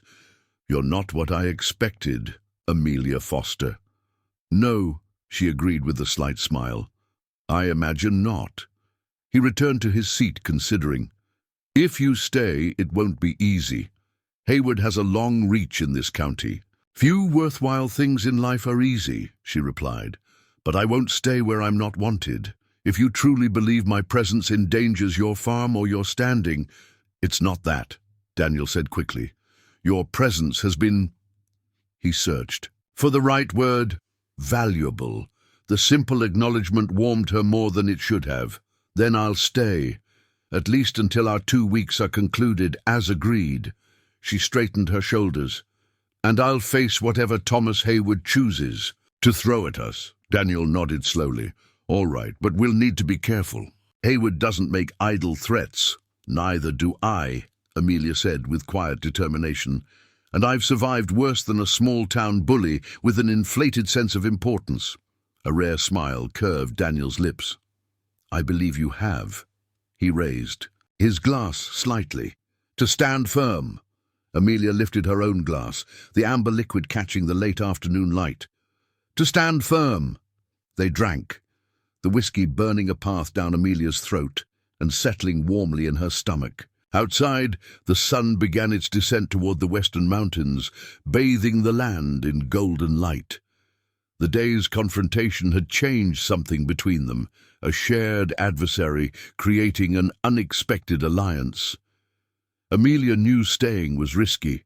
Thomas's veiled accusations in the sheriff's presence had made that clear, but running had never solved her problems before, and she doubted it would now. Better to face whatever came next with dignity and resolve, and if part of her decision to stay stemmed from a growing attachment to this place and the man across from her, well, that was a complication she would examine another day. The next. Morning dawned clear and cool, with no sign of the previous day's tensions. Amelia rose early, determined to maintain their established routine despite Thomas's ominous visit. She was kneading dough for breakfast biscuits when a sharp knock at the door startled her. Daniel emerged from his room, still buttoning his shirt. "Stay back," he warned, reaching for the rifle he kept mounted near the door. "Daniel," she protested, but he had already opened the door, rifle held casually but ready. Instead of Thomas or his men, however, a young boy of perhaps 12 stood on the porch, shifting nervously from foot to foot. "Got a telegram for Mr. Reed," the boy announced, holding out a yellow envelope. "Mr. Johnson at the office said it was urgent." Daniel lowered the rifle and took the telegram, fishing in his pocket for a coin, which he tossed to the boy. "Thanks. Bobby, tell your man I said hello." The boy nodded, pocketed the coin, and raced back to his waiting pony. Amelia watched as Daniel opened the envelope, his expression growing more troubled as he read its contents. "Bad news?" she asked when he finally looked up from the paper. "From my sister," he replied, his voice tense. "She's coming home, arriving on tomorrow's stage." Amelia wasn't sure why this would be cause for concern. "Isn't that good news?" "Under normal circumstances, yes." He handed her the telegram, but her timing couldn't be worse. Amelia read the brief message. "Arriving tomorrow's afternoon stage, stop urgent. Matters to discuss, sorry for short notice, all will be explained. Margaret I." "Don't understand," Amelia said, returning the telegram. "Why is this a problem?" "Because Margaret hasn't been back to Riverbrook since the incident with Hayward. Because she knows nothing about you, and because urgent matters from my sister has never meant anything good." Amelia felt a cold weight settle in her stomach. "You think this has something to do with Hayward?" "I think it's too much of a coincidence that she's returning now, immediately after Hayward made his threats." Daniel folded the telegram and tucked it into his shirt pocket. "Whatever the reason, we need to prepare. Margaret can be difficult." "I should leave before she arrives," Amelia said, the words tasting bitter in her mouth. "It would be easier for you both." "What happened to standing firm?" Daniel looked at her sharply. "That was before your sister's impending arrival," she pointed out. "I won't come between family, Daniel." "You're not," he insisted. "Margaret left of her own accord, and whatever her urgent matters are, they won't change the fact that you have a place here for as long as you need it." The conviction in his voice touched her deeply. "Are you sure?" "I'm sure." He moved closer, stopping just short of touching her. "Amelia, I meant what I said yesterday. Your presence here has been valuable, more than I expected." There was something in his eyes, something beyond the simple appreciation of an employer for a competent housekeeper, something that made her heart beat faster and her cheeks warm. The moment stretched between them, fragile and full of possibility. Then Daniel stepped back, clearing his throat. "I should ride into town, see if I can learn anything more about Margaret's return. Maybe talk to Judge Simmons about Hayward's." In threats, Amelia nodded, both disappointed and relieved by the return to practicalities. "I'll have dinner ready when you return, and I'll prepare the spare room for your sister." "You're sleeping in the spare room," Daniel pointed out. "I can make up a bed in the storage room," she replied. "It's small, but it will suffice for a few nights." Daniel frowned. "That won't be necessary. Margaret can take my room. I'll sleep in the barn until we sort things out." "But it's decided," he said firmly. "I won't have you sleeping in a storage closet when there's a perfectly good bed available." Amelia recognized the stubborn set of his jaw and conceded with a nod. "Very well, but I'll still prepare your room for her arrival." "Thank you." He reached for his hat and coat. "I won't be long." "And Daniel," he paused at the door, "don't worry about Margaret or Hayward. We'll weather this storm together." With that promise hanging in the air, he departed, leaving Amelia alone with her thoughts and the dough still waiting to be shaped into biscuits. She returned to her task, her mind spinning with possibilities and concerns. Whatever storm was gathering on the horizon, she had made her choice to stand firm beside Daniel Reed. Now she would have to face the consequences, be they Margaret's, a rival, Thomas's malice, or the growing feelings she could no longer ignore.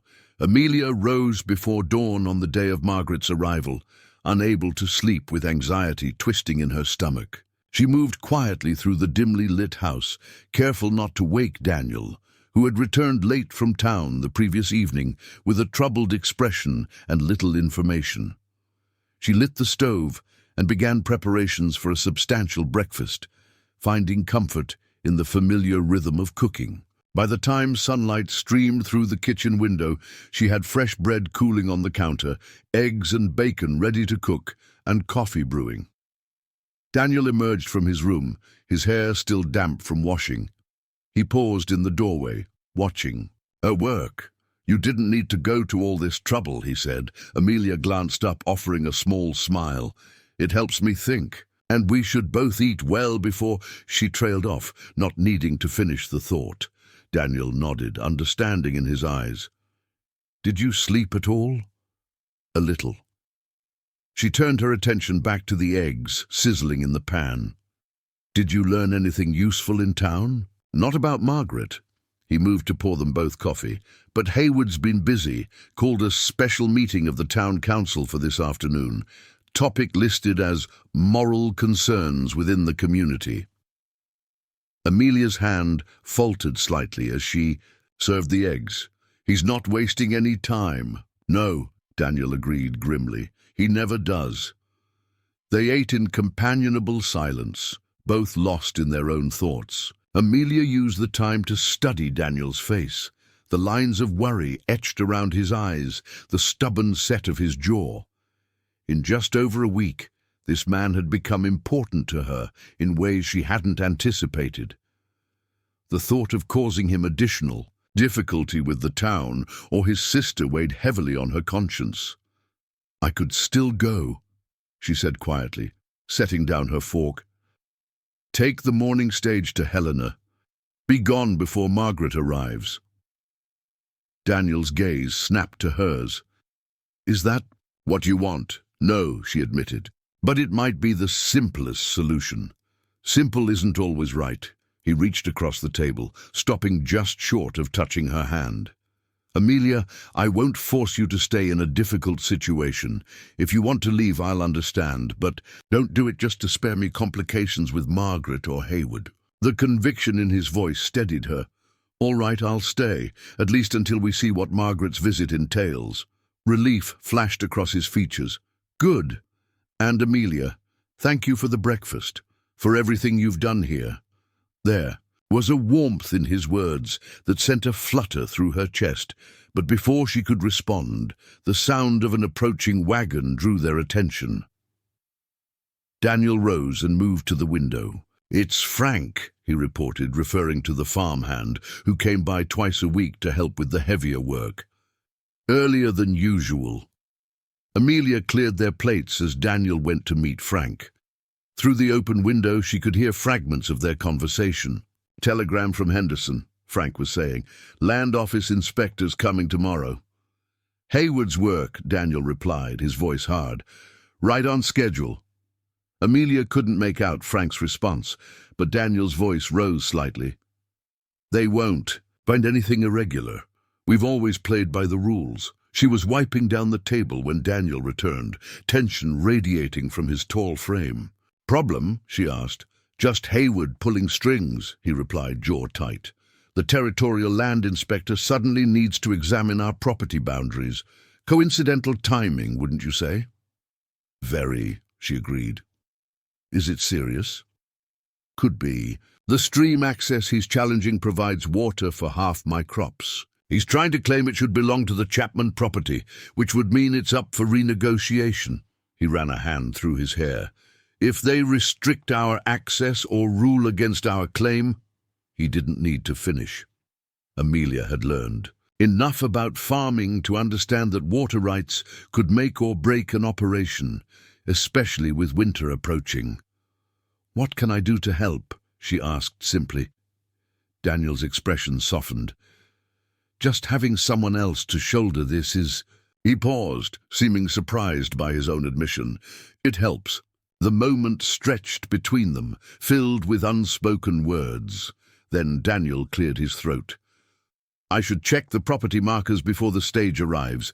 Make sure everything's in order for tomorrow's inspection." "Of course." Amelia nodded. "I'll finish preparing for Margaret's arrival." After Daniel departed, Amelia threw herself into work with renewed determination. She swept and dusted Daniel's bedroom, putting fresh linens on the bed and arranging wildflowers on the dresser. She scrubbed the kitchen floor until it gleamed, polished the stove to a shine, and put a stew on to simmer for dinner. Physical labor helped keep her anxiety at bay, but as midday approached, her nerves returned in full force. What kind of woman was Margaret Reed? Would she resent Amelia's presence in her childhood home? And what urgent matter had brought her back to a place that held such painful memories? The answers would have to wait. Daniel returned from his property inspection just as the clock struck 2. He changed quickly into a clean shirt and joined Amelia in the main room. "The stage should arrive around 3, he said, his typical composure betrayed by the way he repeatedly checked his pocket watch. "We should head into town." Amelia smoothed her dress, the green one from Margaret's trunk, now altered to fit her slender frame. "Do you want me to come with you? Perhaps it would be better if I stayed here." "No," Daniel said decisively. "Better to face this head-on. Margaret will hear about you regardless. Better she meets you properly than relies on town gossip." The ride into town passed in tense silence. Amelia couldn't help noticing how different this journey felt from her first arrival in Riverbrook. Then she had been full of hope, imagining a future with a man she had never met.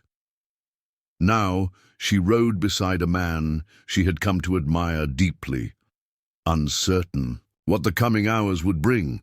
Riverbrook looked much as she remembered it, dusty, sparse, with the same sense of frontier impermanence.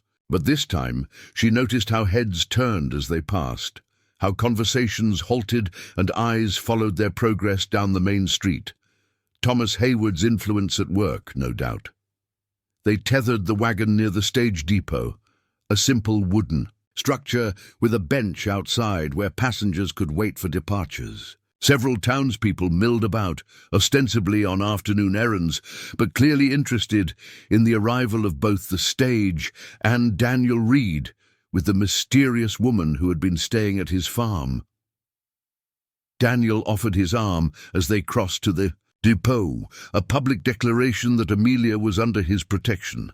She accepted it gratefully, holding her head high despite the whispers that followed them. "Quite the audience," she murmured. "Small towns," Daniel replied, echoing his words from days earlier. "Not much stays secret for long." They took a position slightly apart from the others, Daniel's posture alert but outwardly calm. Only the tightness around his eyes betrayed his tension. The wait seemed interminable. Amelia found herself studying the faces around them, wondering which belonged to Hayward's allies and which might be neutral or even sympathetic to Daniel's position. The young sheriff, Parker, lounged against a hitching post nearby, clearly assigned to observe them. Finally, the distant rumble of wheels and the cloud of dust on the horizon announced the stage's approach. Amelia felt Daniel stiffen beside her, his arm tensing under her hand. "It will be all right," she said quietly, surprising herself with the assurance. Daniel glanced down at her, a flicker of gratitude in his brown eyes. "Let's hope so." The stagecoach rattled to a stop in a cloud of dust and commotion. The driver secured the team while the attendant opened the door for the passengers. Two men disembarked first, a traveling salesman by the look of his sample case, and an older gentleman who was greeted enthusiastically by a woman Amelia assumed was his wife. Then a slender figure appeared in the doorway, pausing to survey the gathered crowd. Even from a distance, the family resemblance was unmistakable. The same straight nose and determined chin as Daniel, though on a decidedly feminine face, framed by dark hair styled in the latest fashion. She wore a traveling suit of deep burgundy, the quality of the fabric speaking of city prosperity. Margaret Reed had returned to Riverbrook, and she looked nothing like the heartbroken girl who had fled a year earlier. "Daniel!" she called, her voice clear and steady. Daniel moved forward, Amelia a half-step behind. "Margaret!" Brother and sister stood facing each other for a moment, the tension almost palpable. Then Margaret smiled, a small, tentative thing, and Daniel pulled her into a brief, awkward embrace. "You look well," he said as they separated. "So do you," she replied, her gaze shifting to Amelia with undisguised curiosity. "And who might this be?" Daniel straightened. "Margaret, this is Miss Amelia Foster. She's been staying at the farm this past week. Amelia, my sister, Margaret Reed." Amelia extended her hand, determined to make a good impression despite her nerves. "It's a pleasure to meet you, Miss Reed. Your brother has spoken highly of you." Margaret's handshake was firm, her assessment frank and unabashed. "Has he? How interesting. Daniel rarely speaks highly of anyone." She turned back to her brother. "My trunk should be on top. I assume you brought the wagon." "Of course," Daniel replied, moving to help the driver unload her luggage. Left alone with Margaret, Amelia maintained her composure despite the younger woman's continued scrutiny. "I've prepared your old room for you," she offered. "I hope you'll find everything to your satisfaction." "My old room," Margaret repeated, something unreadable in her tone. "And where are you sleeping, Miss Foster?" The question's implication was clear. Amelia met her gaze steadily. "Your brother has been kind enough to offer me the spare room while I'm employed as his housekeeper." "Housekeeper," Margaret echoed, arching one perfectly shaped eyebrow. "How convenient for both of you." Before Amelia could respond, Daniel returned with Margaret's trunk secured on his shoulder. "Everything's loaded. We should get back to the farm before dark." The ride home was strained, with Margaret seated between them on the wagon bench. She made polite inquiries about the farm and the town, but avoided any mention of why she had returned so suddenly or what urgent matters she needed to discuss. As they passed the turnoff to the Hayward property, Margaret stiffened visibly. Is he still on the town council? She asked, breaking a lengthy silence. Daniel nodded grimly, and gaining influence by the day. Margaret's delicate jaw tightened, a gesture so reminiscent of her brother that Amelia couldn't help but notice the family resemblance despite their different coloring. Some things never change. And some do, Daniel replied, his tone gentle, but firm. You're not 22 anymore, Margaret, and this isn't the same town you left. No, she agreed, her gaze sliding briefly to Amelia. It certainly isn't. The sun was setting by the time they reached the farm, painting the landscape in shades of gold and amber. Margaret surveyed the property as they approached, her expression softening slightly. You've kept it up, she observed. The garden looks better than when I left. That's Amelia's doing, Daniel said. She's got a way with growing things. Margaret glanced at Amelia with renewed interest. Is that so? I could never get anything to thrive in this soil, she commented. Too stubborn, Daniel always said. The soil or you? Daniel asked, a hint of their old relationship surfacing in the gentle teasing. Both, Margaret admitted with a small smile that transformed her face from merely pretty to strikingly beautiful. Amelia could understand why Thomas Hayward had pursued her, though she suspected the inheritance had been an even greater attraction. Inside, the house was warm and welcoming, the stew Amelia had prepared filling the air with savory aromas. Margaret paused in the doorway, taking in the polished surfaces, the fresh flowers, the general air of care that had been lacking during her last residence. It feels different, she said quietly. Less empty, Daniel supplied. Margaret nodded, then turned to Amelia. You've done more than tend the garden, it seems. I enjoy creating a comfortable home, Amelia replied simply. Your brother has been very kind to give me the opportunity. Margaret studied her thoughtfully, then seemed to come to some decision. I imagine you're both curious about why I've returned so suddenly. Daniel gestured to the table. Let's eat. Him first, then we can talk. The meal passed pleasantly enough, with Margaret sharing stories of her life in Denver, where she had apparently secured a position as a clerk in a law office. Not the usual employment for a woman, she admitted, but Judge Franklin, Aunt Martha's neighbor, took an interest in my education, said I had a mind for details. You always did, Daniel agreed. Even as a child you noticed everything. A shadow crossed Margaret's face. Not everything. Not when it mattered. The mood shifted perceptibly. Amelia rose to clear the plates, offering them privacy, but Margaret stopped her with a raised hand. Please stay, Miss Foster. What I have to say concerns you as well, in a way. Amelia resumed her seat, exchanging a puzzled glance with Daniel. Margaret took a deep breath. I received a letter from Judith Blackwell 3 days ago. She mentioned that Daniel had taken in a woman, a mail-order bride rejected by Thomas Hayward, and that Hayward was using it to renew his campaign against the farm. Daniel's expression hardened. Judith should mind her own business. She was concerned, Margaret countered, and rightly so. Hayward never needs much excuse to cause trouble. And you rushed back from Denver because of town gossip? Daniel asked. Skeptically, Margaret hesitated, then reached into her pocket and withdrew a folded document. No, I came back because of this. She placed the paper on the table and smoothed it flat.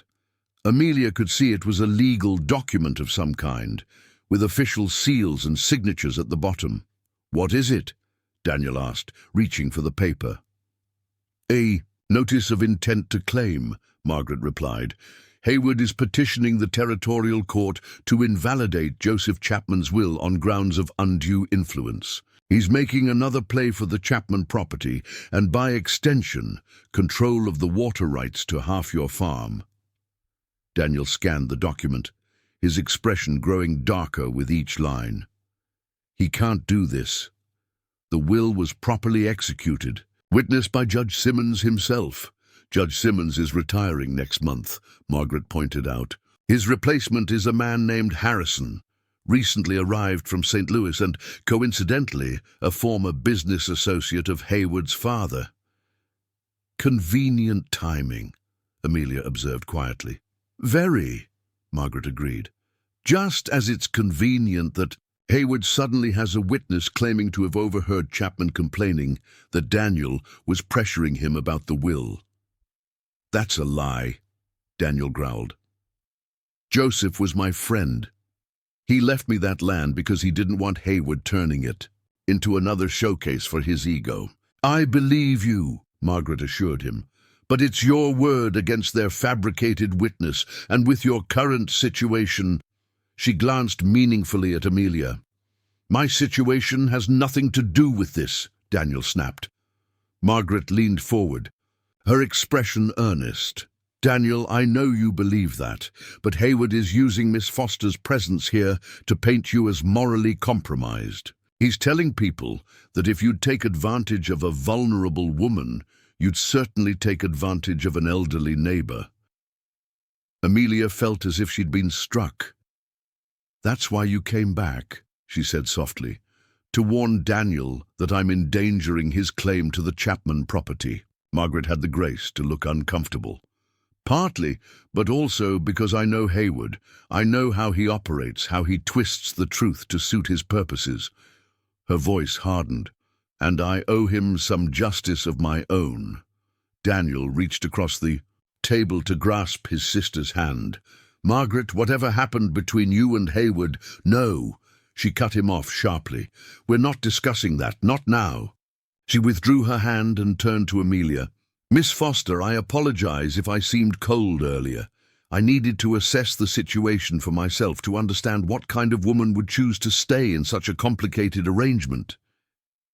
And have you made your assessment? Amelia asked, meeting her gaze steadily. A hint of respect flickered in Margaret's eyes. I believe I have. You're either very brave or very desperate. Perhaps both. Margaret, Daniel warned. It's all right, Amelia assured. Him! Your sister is right to be concerned. She faced Margaret directly. I was desperate when I arrived in Riverbrook. I had nowhere to go, no means to support myself. Your brother offered me shelter and honest work, when Thomas Hayward offered only humiliation. I stayed because it seemed the best option available to me. She paused, choosing her next words carefully.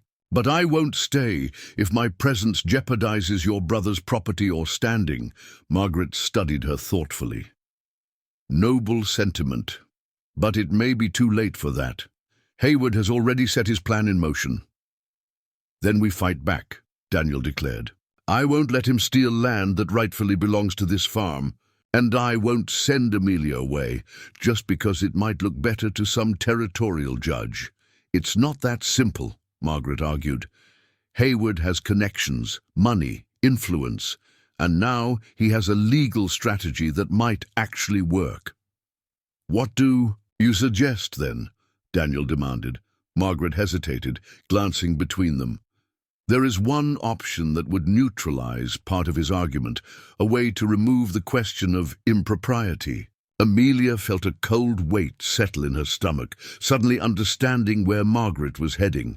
Miss Foster could leave, Margaret continued, confirming Amelia's suspicion. Return east or continue to Helena as she planned. With her gone, Hayward loses one of his weapons against you. The room fell silent save for the ticking of the old clock on the mantel. Amelia stared at her folded hands, emotions warring within her. The logical part of her knew Margaret was right. Her departure would simplify Daniel's legal battle.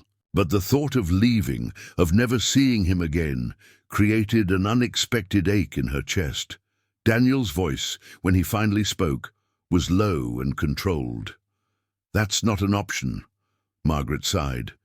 Daniel, be reasonable. The farm... I said no, he interrupted, an edge of steel in his tone. Amelia stays if she wishes to stay. I won't have Hayward dictating who can live under my roof. Even if it costs you half your water rights, even if it means financial ruin, Margaret challenged. Yes, Daniel said simply. The single word hung in the air between them. Amelia looked up, meeting Daniel's gaze across the table. What she saw there, determination, protectiveness, and something deeper she hardly dared name, stole her breath. "There must be another way," she said softly. Margaret watched the exchange, her expression shifting from frustration to thoughtful consideration. "Perhaps there is," she said slowly.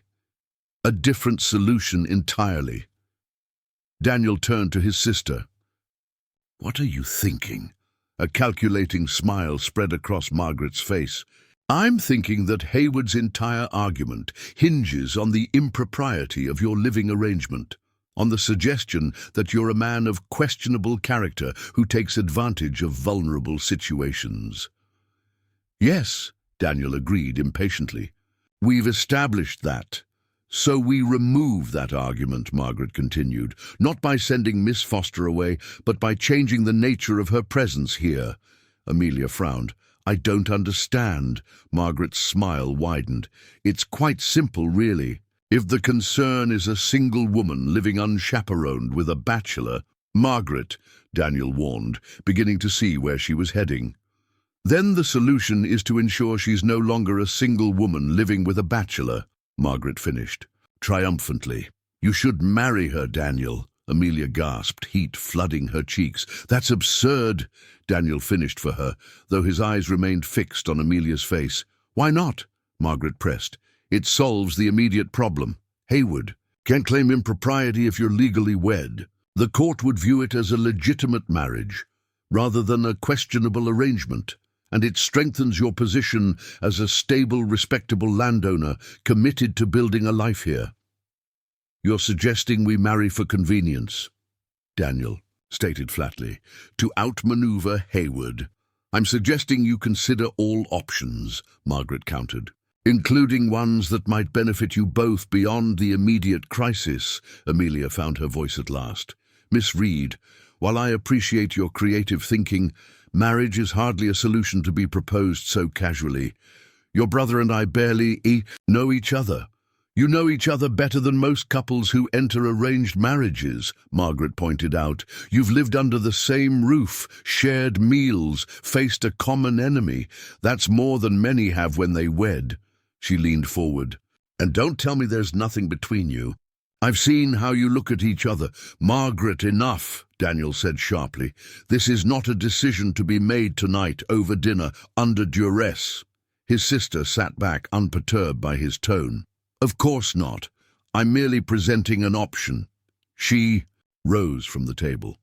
"It's been a long day and I'm tired from my journey. We can discuss strategies further in the morning."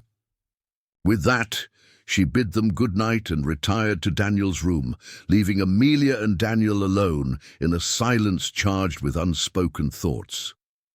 "I apologize for my sister," Daniel said finally. "She's always been direct." "It's all right," Amelia assured him, though her heart still raced at the unexpected proposal. "She's trying to help in her way." Daniel rubbed a hand across his face, suddenly looking exhausted. "Help or meddle, with Margaret it's often hard to tell the difference." Amelia began gathering the dishes, needing physical activity to settle. "Her nerves. She's right about one thing. My presence here complicates your situation with Hayward and the property claim." Daniel joined her at the wash basin, taking a dish to dry. "My situation with Hayward was complicated long before you arrived, Amelia. Don't take that burden on yourself." They worked in silence for a few moments, the simple domestic task a counterpoint to the turmoil of emotions between them. "What are you thinking?" Daniel asked quietly. Amelia set down the last plate carefully. "I'm thinking that I came to Wyoming seeking security and found chaos instead. I'm thinking that I've brought difficulty to a man who showed me nothing but kindness." She turned to face him. "And I'm thinking that your sister's suggestion, while shocking, is not as absurd as it perhaps should be." Daniel's eyes widened slightly.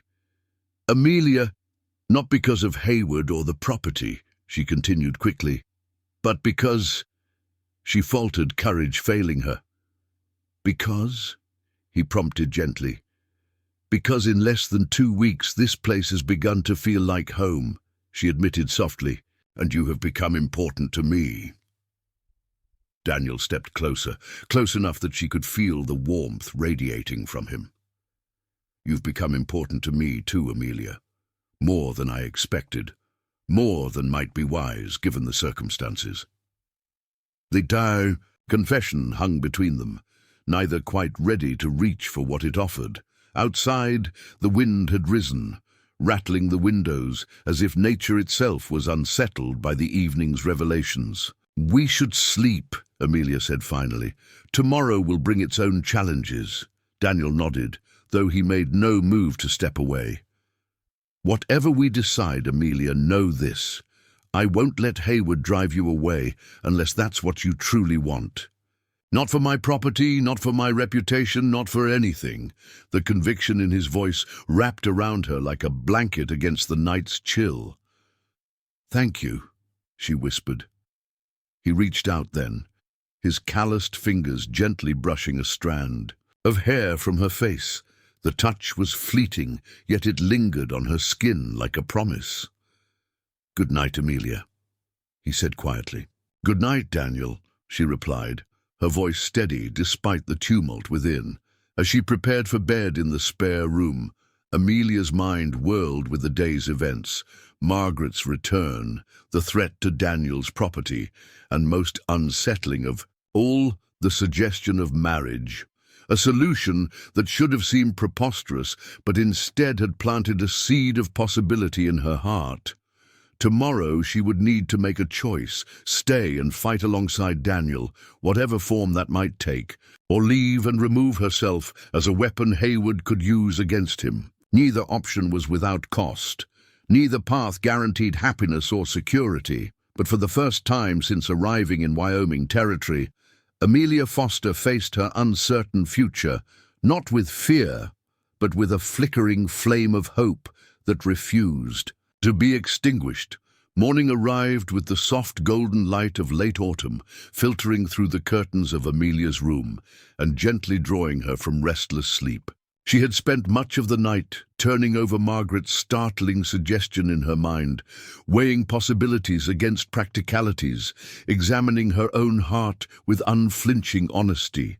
She dressed carefully in her best dress, the navy one she had arrived in, now cleaned and mended with her skilled hands.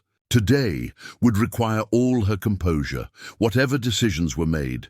The kitchen was empty when she emerged, though the stove still held embers from an earlier fire. A note on the table in Daniel's handwriting explained his absence. Gone to meet with Judge Simmons about Hayward's claim. Margaret accompanied me, back by noon. Amelia was grateful for the temporary solitude. It gave her time to think, to prepare herself for whatever the day might bring. She stoked the fire, put coffee on to brew, and set about making a hearty breakfast that would keep until their return. As she worked, her mind continued its restless examination of her situation. Marriage to Daniel Reed. Just weeks ago, the idea would have seemed absurd, a desperate arrangement between strangers. But now she knew the steadiness of his hands as he worked, the quiet intelligence behind his brown eyes, the unwavering fairness with which he treated those around him. She knew, too, the growing warmth in her chest whenever he entered a room, the ease she felt in his presence, the respect that had blossomed between them. These weren't the flutterings of romantic fantasy that had led her to answer Thomas Hayward's advertisement. They were something sturdier, built on the foundation of shared adversity and mutual regard. But was it enough? Could a marriage founded on practical necessity ever grow into something more? And even if the feelings between them were real, would she always wonder if he had married her merely to secure his property? Amelia was so absorbed in these thoughts that she didn't hear the approaching rider until he was nearly at the door. She smoothed her dress and moved to the window, expecting to see Daniel returning early. Instead, the sight of Thomas Hayward dismounting alone in the yard sent a chill down her spine. She hesitated, considering her options. She could bar the door, wait for his departure, but that would be cowardice. And Amelia Foster had not survived disability and disappointment by hiding from unpleasant confrontations. Taking a deep breath, she opened the door before he could knock, standing firmly in the threshold to prevent his entry. "Mr. Hayward," she greeted him coolly, "what brings you to the Reed farm?" Thomas appeared momentarily taken aback by her direct approach. He removed his hat, a gesture of politeness that did nothing to soften the calculation in his eyes. "Miss Foster," he replied, his voice smooth as oil, "I hoped we might have a conversation without Reed's interference this time." "Daniel isn't here," she informed him, making no move to invite him inside. "I know. I saw him and Margaret in town." A faint smile played on his lips. "Did you know she was returning?" "I was here when she arrived yesterday," Amelia stated, unwilling to engage in his games. "Please state your business, Mr. Hayward. I have work to attend to." He studied her, seeming to reassess his approach.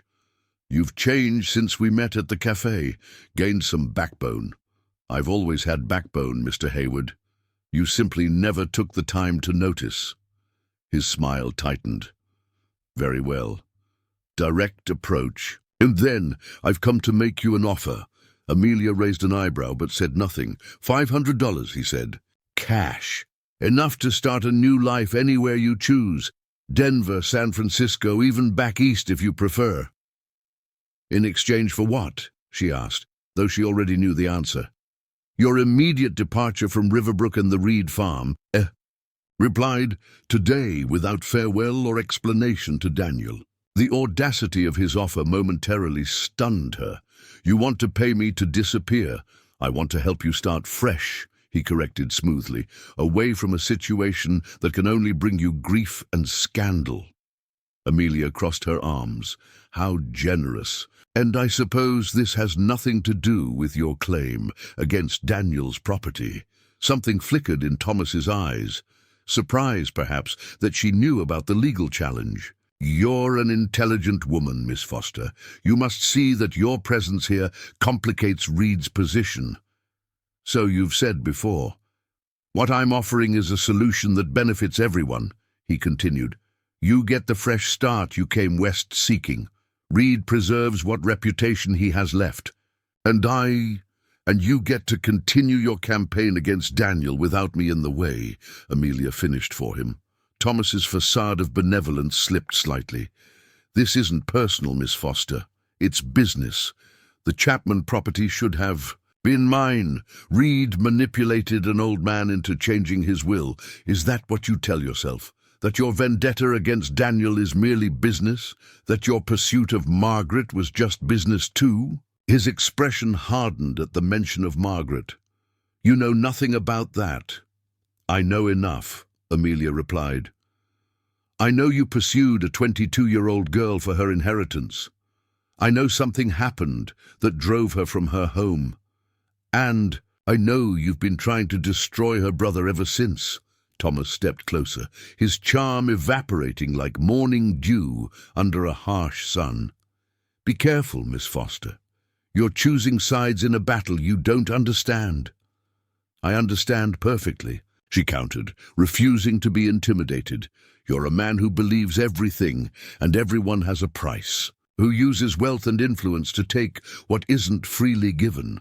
She leveled her gaze at him. "But I'm not for sale, Mr. Hayward. Not for $500, not for any amount." For a moment, raw anger contorted his handsome features. Then, with visible effort, he composed himself. "Noble sentiment. But consider this. Reed can't win against me. The territorial court will side with my claim. Judge Harrison is already amenable to reviewing the Chapman will." He gestured expansively at the property around them. "When Reed loses that water access, this farm fails. No water, no crops, no income. How long before he's forced to sell? Where will you be then, Miss Foster? Back to being penniless and desperate, I imagine." The brutal, practical reality of his words struck home, but Amelia refused to show it. That's a risk I'm willing to take. Thomas studied her closely. You care for him, he observed, sounding almost surprised. After just 2 weeks. He shook his head. How quickly we replace one dream with another. The casual cruelty of the remark stung, but Amelia maintained her composure. Is there anything else, Mr. Hayward? Or have you finished attempting to bribe and threaten me for one day? He replaced his hat, his expression cooling to businesslike detachment. The offer remains open until sundown, Miss Foster. $500 cash, no questions asked. He turned toward his horse, then paused. Oh, and one more thing. You might want to ask Margaret about her time in Denver, about why she really came back. Might be illuminating. With that parting shot, he mounted and rode away, leaving Amelia standing in the doorway, unsettled by both his offer and his cryptic final comment. What did he know about Margaret's time in Denver? Was it merely another manipulation, or something more significant? She returned to the kitchen, her earlier calm shattered.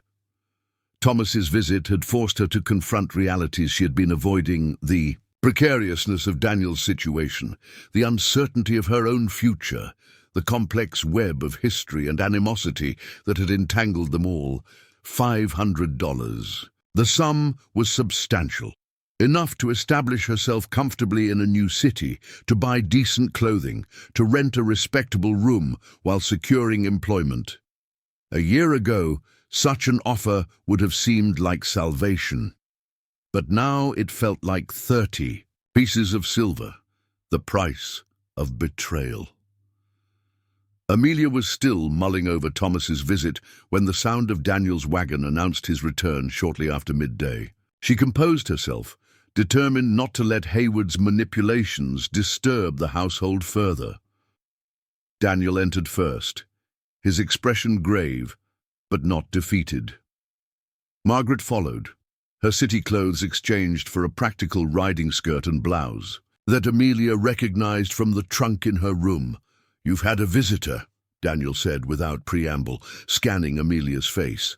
She shouldn't have been surprised that he noticed. The hoof prints would still be visible in the yard. Yes, he left. About an hour ago. Margaret's eyes narrowed. What did he want? Amelia hesitated, then decided honesty was the only path forward. He offered me $500 to leave immediately. Without saying goodbye, Daniel cursed under his breath, his hands clenched into fists. The gall of that man. It's actually quite clever, Margaret interrupted, her tone analytical rather than emotional. If Amelia disappeared without explanation, you'd be distracted searching for her. It would weaken your focus on the water rights hearing. And suggest that I fled because our arrangement was indeed improper, Amelia added, further undermining Daniel's character in the eyes of the court. Daniel looked between the two women, his expression softening. I take it you declined his generous offer? Of course, Amelia confirmed, though he seemed quite confident you would lose the water rights regardless. Daniel and Margaret exchanged a look that Amelia couldn't quite interpret. We just came from Judge Simmons's office, Daniel explained. The situation is complicated. Judge Simmons confirms that Hayward has indeed secured Judge Harrison's interest in the case, Margaret elaborated, removing her gloves and settling at the table. Harrison arrives next week to review the evidence. The good news, Daniel continued, is that Simmons has agreed to present a formal statement supporting the validity of Chapman's will before he retires. And the bad news? Amelia asked, sensing there was more. Daniel sighed. Simmons warned us that Harrison is known for his conservative views on property disputes. He believes land should be developed by men of means and vision, men like Hayward, and... There's another complication, Margaret added. Hayward's witness, the one claiming to have overheard Chapman complaining about Daniel's influence, is Harold Parker. The sheriff's father? Amelia asked, remembering the young man who had accompanied Hayward to the farm. Daniel nodded grimly. Harold Parker owes Hayward money, gambling debts from what I hear. Convenient that he suddenly remembers a conversation from 2 years ago. Amelia processed this information, trying to see a path forward. So even with Judge Simmons's statement, "The odds remain against us," Daniel finished, his expression somber. "Us?" Margaret repeated softly, her sharp gaze assessing Amelia with renewed interest. "You've decided to stay, then?" Amelia met her gaze steadily. "I've decided not to be driven away by Thomas Hayward's threats or bribes. The rest—" She glanced. At Daniel, the rest depends on many factors. An unspoken current passed between them, acknowledgement of the choice still hovering on the horizon, the possibilities Margaret had raised the previous evening. Margaret looked between them, then rose decisively. "I need to check something in my luggage. I'll give you two a moment." After she departed, an awkward silence fell. Daniel moved to the stove, pouring himself coffee with hands that weren't quite steady. "I'm sorry about Hayward," he said finally. "I should have anticipated he'd approach you directly." "You can't anticipate every move he makes," Amelia replied gently, "and his offer was educational." Daniel turned to face her. "Educational?" It clarified some things for me, about what I value, what I'm willing to sacrifice, what I'm not willing to sell. He studied her face, searching for meaning behind her words. "And what conclusions did you reach?" Amelia took a deep breath. "That I don't want to leave, not because of Hayward's threats, not because of the money he offered, not even because I have nowhere else to go." She met his gaze directly. "I want to stay because in 2 weeks this place has become more of a home to me than anywhere since my parents died, because the work I do here matters, because—" She faltered, courage deserting her at the final hurdle. "Because?" Daniel prompted softly, echoing their conversation from the previous evening. "Because of you," she finally admitted.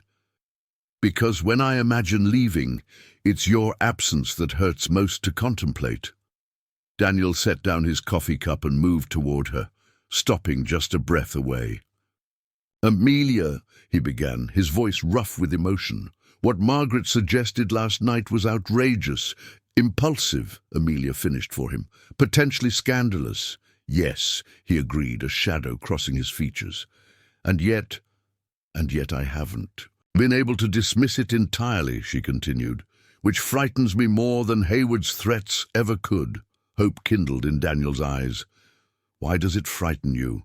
"Because marriage should be entered into with clear hearts and minds, not as a strategy against an enemy, not out of desperation or necessity." She held his gaze. "If we were to consider such a step, I would need to know it was for the right reasons, that neither of us would harbor regrets." Daniel reached for her hands, enfolding them in his larger ones. "Amelia Foster, in 2 weeks you have transformed this house into a home. You faced down Hayward without flinching. You've worked alongside me as if you'd been here all along." His thumbs traced gentle circles on her wrists. "I admired your courage from the first moment. I grew to respect your mind, your capabilities. And somewhere along the way, I began to care for you in a way I never expected." Amelia's breath caught.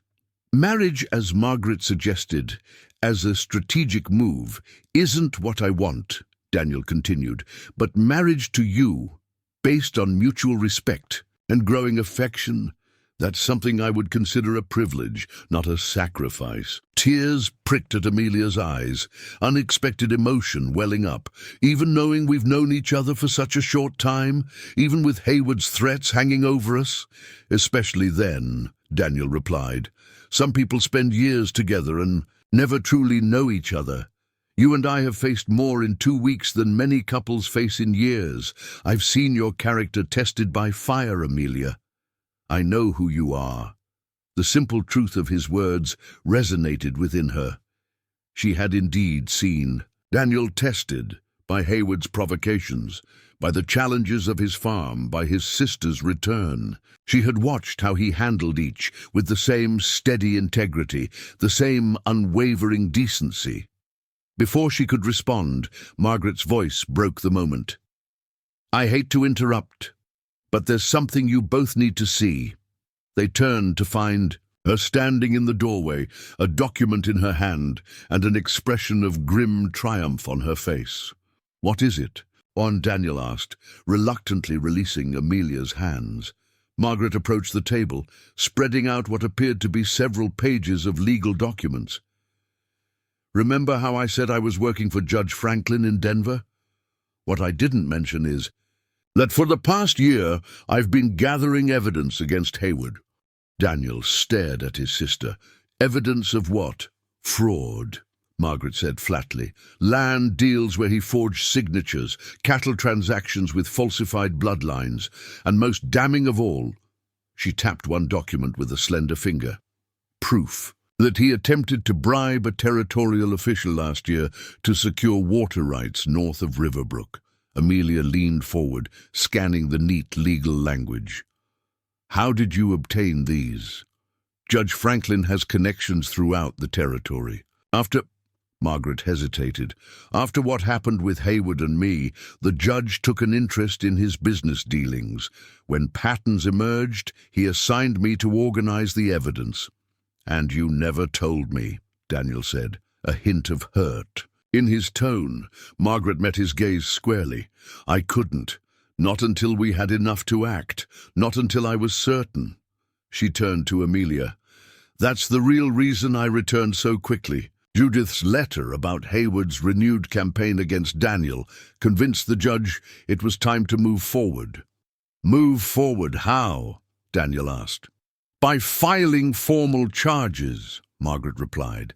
"Judge Simmons signed the authorization this morning. After you left his office, the territorial marshal will be serving papers on Haywood tomorrow." The implications took a moment to sink in. "Haywood is about to be charged with fraud," Amelia said slowly, which means his claim against the Chapman property becomes suspect," Margaret confirmed. "Judge Harrison would be a fool to rule in his favor with these charges pending, and Haywood will be too busy defending himself to pursue his vendetta against Daniel or intimidate you." Daniel stared at the documents, then at his sister. "Margaret, this is... I don't know what to say." A shadow of old pain crossed Margaret's face. "You don't need to say anything. After what happened with Haywood, I ran away, left you to face the consequences of my naivete. This is my way of making it right." For the first time since Amelia had met her, Margaret looked vulnerable, the sophisticated city woman replaced by a younger sister seeking forgiveness. Daniel crossed to her and pulled her into a tight embrace. "You never needed to make anything right," he said fiercely. "What Haywood did was never your fault." Margaret returned his embrace briefly, then stepped back, composing herself. "Well, regardless, his days of intimidating the Reed family are numbered." She glanced at Amelia with a hint of mischief. "Though I stand by what I said last night, some good could come from this crisis if you two weren't so stubborn." Amelia felt heat rise in her cheeks. "We were just discussing that when you interrupted." "Oh?" Margaret's eyebrows rose with interest. "And what conclusions did you reach?" Daniel cleared his throat. "That's between Amelia and me, for now." Margaret looked disappointed but didn't press. "Fine, keep your secrets. I need to ride back to town anyway. Judge Simmons wants me to prepare some additional statements." She gathered the documents carefully, folding them into her satchel. "Don't make any important decisions without me." After she departed, Amelia and Daniel found themselves alone again, the air between them charged with possibility. "Your sister is quite remarkable," Amelia observed. "She always was," Daniel agreed. "Stubborn, meddlesome, but with a heart like a lion." He turned to Amelia. "Where were we before she interrupted?" Amelia smiled. "You were saying something about marriage not being a sacrifice." "Ah, yes." He stepped closer. "I believe I was about to ask if you might consider such an arrangement." Not as a strategy against Haywood, not out of necessity, but because we found something worth building on. Amelia looked up at him, searching his face for any hint of doubt or reservation. She found none, only warmth, respect, and a tenderness that made her heart skip. "It would be unconventional," she said softly. "A marriage founded on just 2 weeks' acquaintance." "We've never been conventional people," Daniel pointed out. "And I'd rather build a life with a woman of character I've known for 2 weeks than spend years with someone I never truly see." The simple honesty of his words moved her deeply. "If we were to consider this," she said carefully, "I would want it to be a true partnership, not just in name." "As would I," he assured her. "You've proven yourself capable in ways many men aren't. We would build this farm together, make decisions together." Amelia took a deep breath, feeling as if she stood at the edge of a great precipice. Behind her lay the disappointments of the past, Thomas's rejection, the years of struggle after her parents' death, the desperate journey west. Before her stretched an unknown future, full of challenges but also possibilities she had never dared imagine. "Yes," she said finally, the word emerging with quiet certainty. "Yes, I would like to build that life with you, Daniel Reed." Joy transformed his face, erasing the worry lines that had become so familiar. "Are you certain? I don't want you to feel pressured by circumstances." In answer, Amelia rose on her tiptoes and pressed a gentle kiss to his cheek. "I'm certain.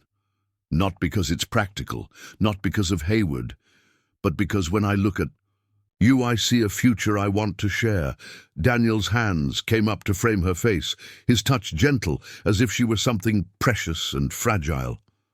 "Amelia Foster, you arrived here with nothing but valise, and in 2 weeks you've enriched my life, more than I thought possible." "Not nothing," she corrected with a smile. "I had courage, determination, skills you've come to value." "All that and more," he agreed. Then, with a tenderness that brought tears to her eyes, he lowered his mouth to hers in a kiss that sealed their unconventional agreement, a kiss that spoke of respect, partnership, and the promise of deeper emotion to come. The wedding took place 2 weeks later, a simple ceremony in Judge Simmons's office before he departed for retirement. Margaret stood as witness, her face alight with satisfaction at the culmination of her matchmaking efforts. Frank attended as well, gruffly emotional, as he watched his employer marry the woman none of them had expected. Thomas Haywood was conspicuously absent from Riverbrook, having departed hastily for Denver to consult with lawyers after the fraud charges were filed. The town buzzed with the scandal, opinion turning swiftly against the man who had for so long dominated local politics and business. As Amelia and Daniel exchanged vows, she wore not the navy dress of her arrival, but a new gown of soft ivory, sewn by her own hands from fabric Margaret had brought from Denver. Round her neck hung a simple silver pendant, Daniel's gift, chosen with Margaret's assistance during a secret trip to Helena. "I, Amelia Foster, take you, Daniel Reed, to be my lawfully wedded husband," she spoke clearly, her voice steady with conviction. "To partner with you in all things, to stand firm through adversity, to build a home and a life worthy of the trust between us."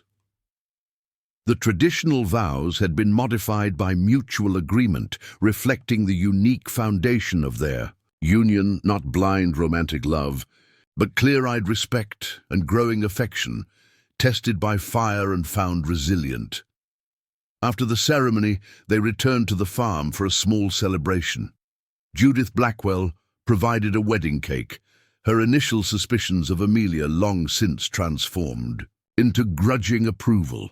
The farmhands organized an impromptu dance in the yard, the fiddle music carrying across the valley as the autumn sun began its descent.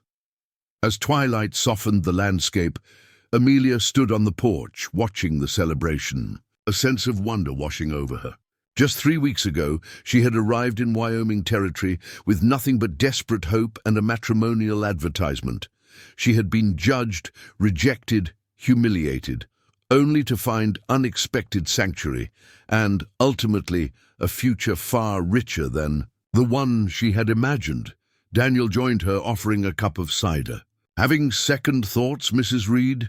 he asked, a teasing note in his voice. Amelia smiled, still growing accustomed to her new name. "Not one," she assured him, "though I am thinking about curtains for the front windows and expanding the garden. Next spring, and perhaps a proper library shelf for your books." Daniel laughed, the sound warming her heart. "Already making plans, I see." "Many plans," she agreed. "This is just the beginning." He raised his cup in a toast. "To begin, and to the woman who arrived with a valise and claimed an entire world." Amelia clinked her cup against his. "And to the man who saw beyond appearances, to value what truly matters." As the stars began to emerge in the Wyoming sky, Amelia Foster Reed looked out over the land that was now her home. The rolling fields, the distant mountains, the garden she had reclaimed from neglect. Thomas Hayward had rejected her for being too crippled, seeing only her physical limitations. Daniel had seen her courage, her determination, her worth beyond her disability. In doing so, he had indeed given her the world, not through wealth or status, but through partnership, respect, and the promise of a future they would build together, one day at a time. Up next, you've got 2 more standout stories right on your screen. If this one hits the mark, you won't want to pass these up. Just click and check them out. And don't forget to subscribe and turn on the notification bell so you don't miss any upload from us.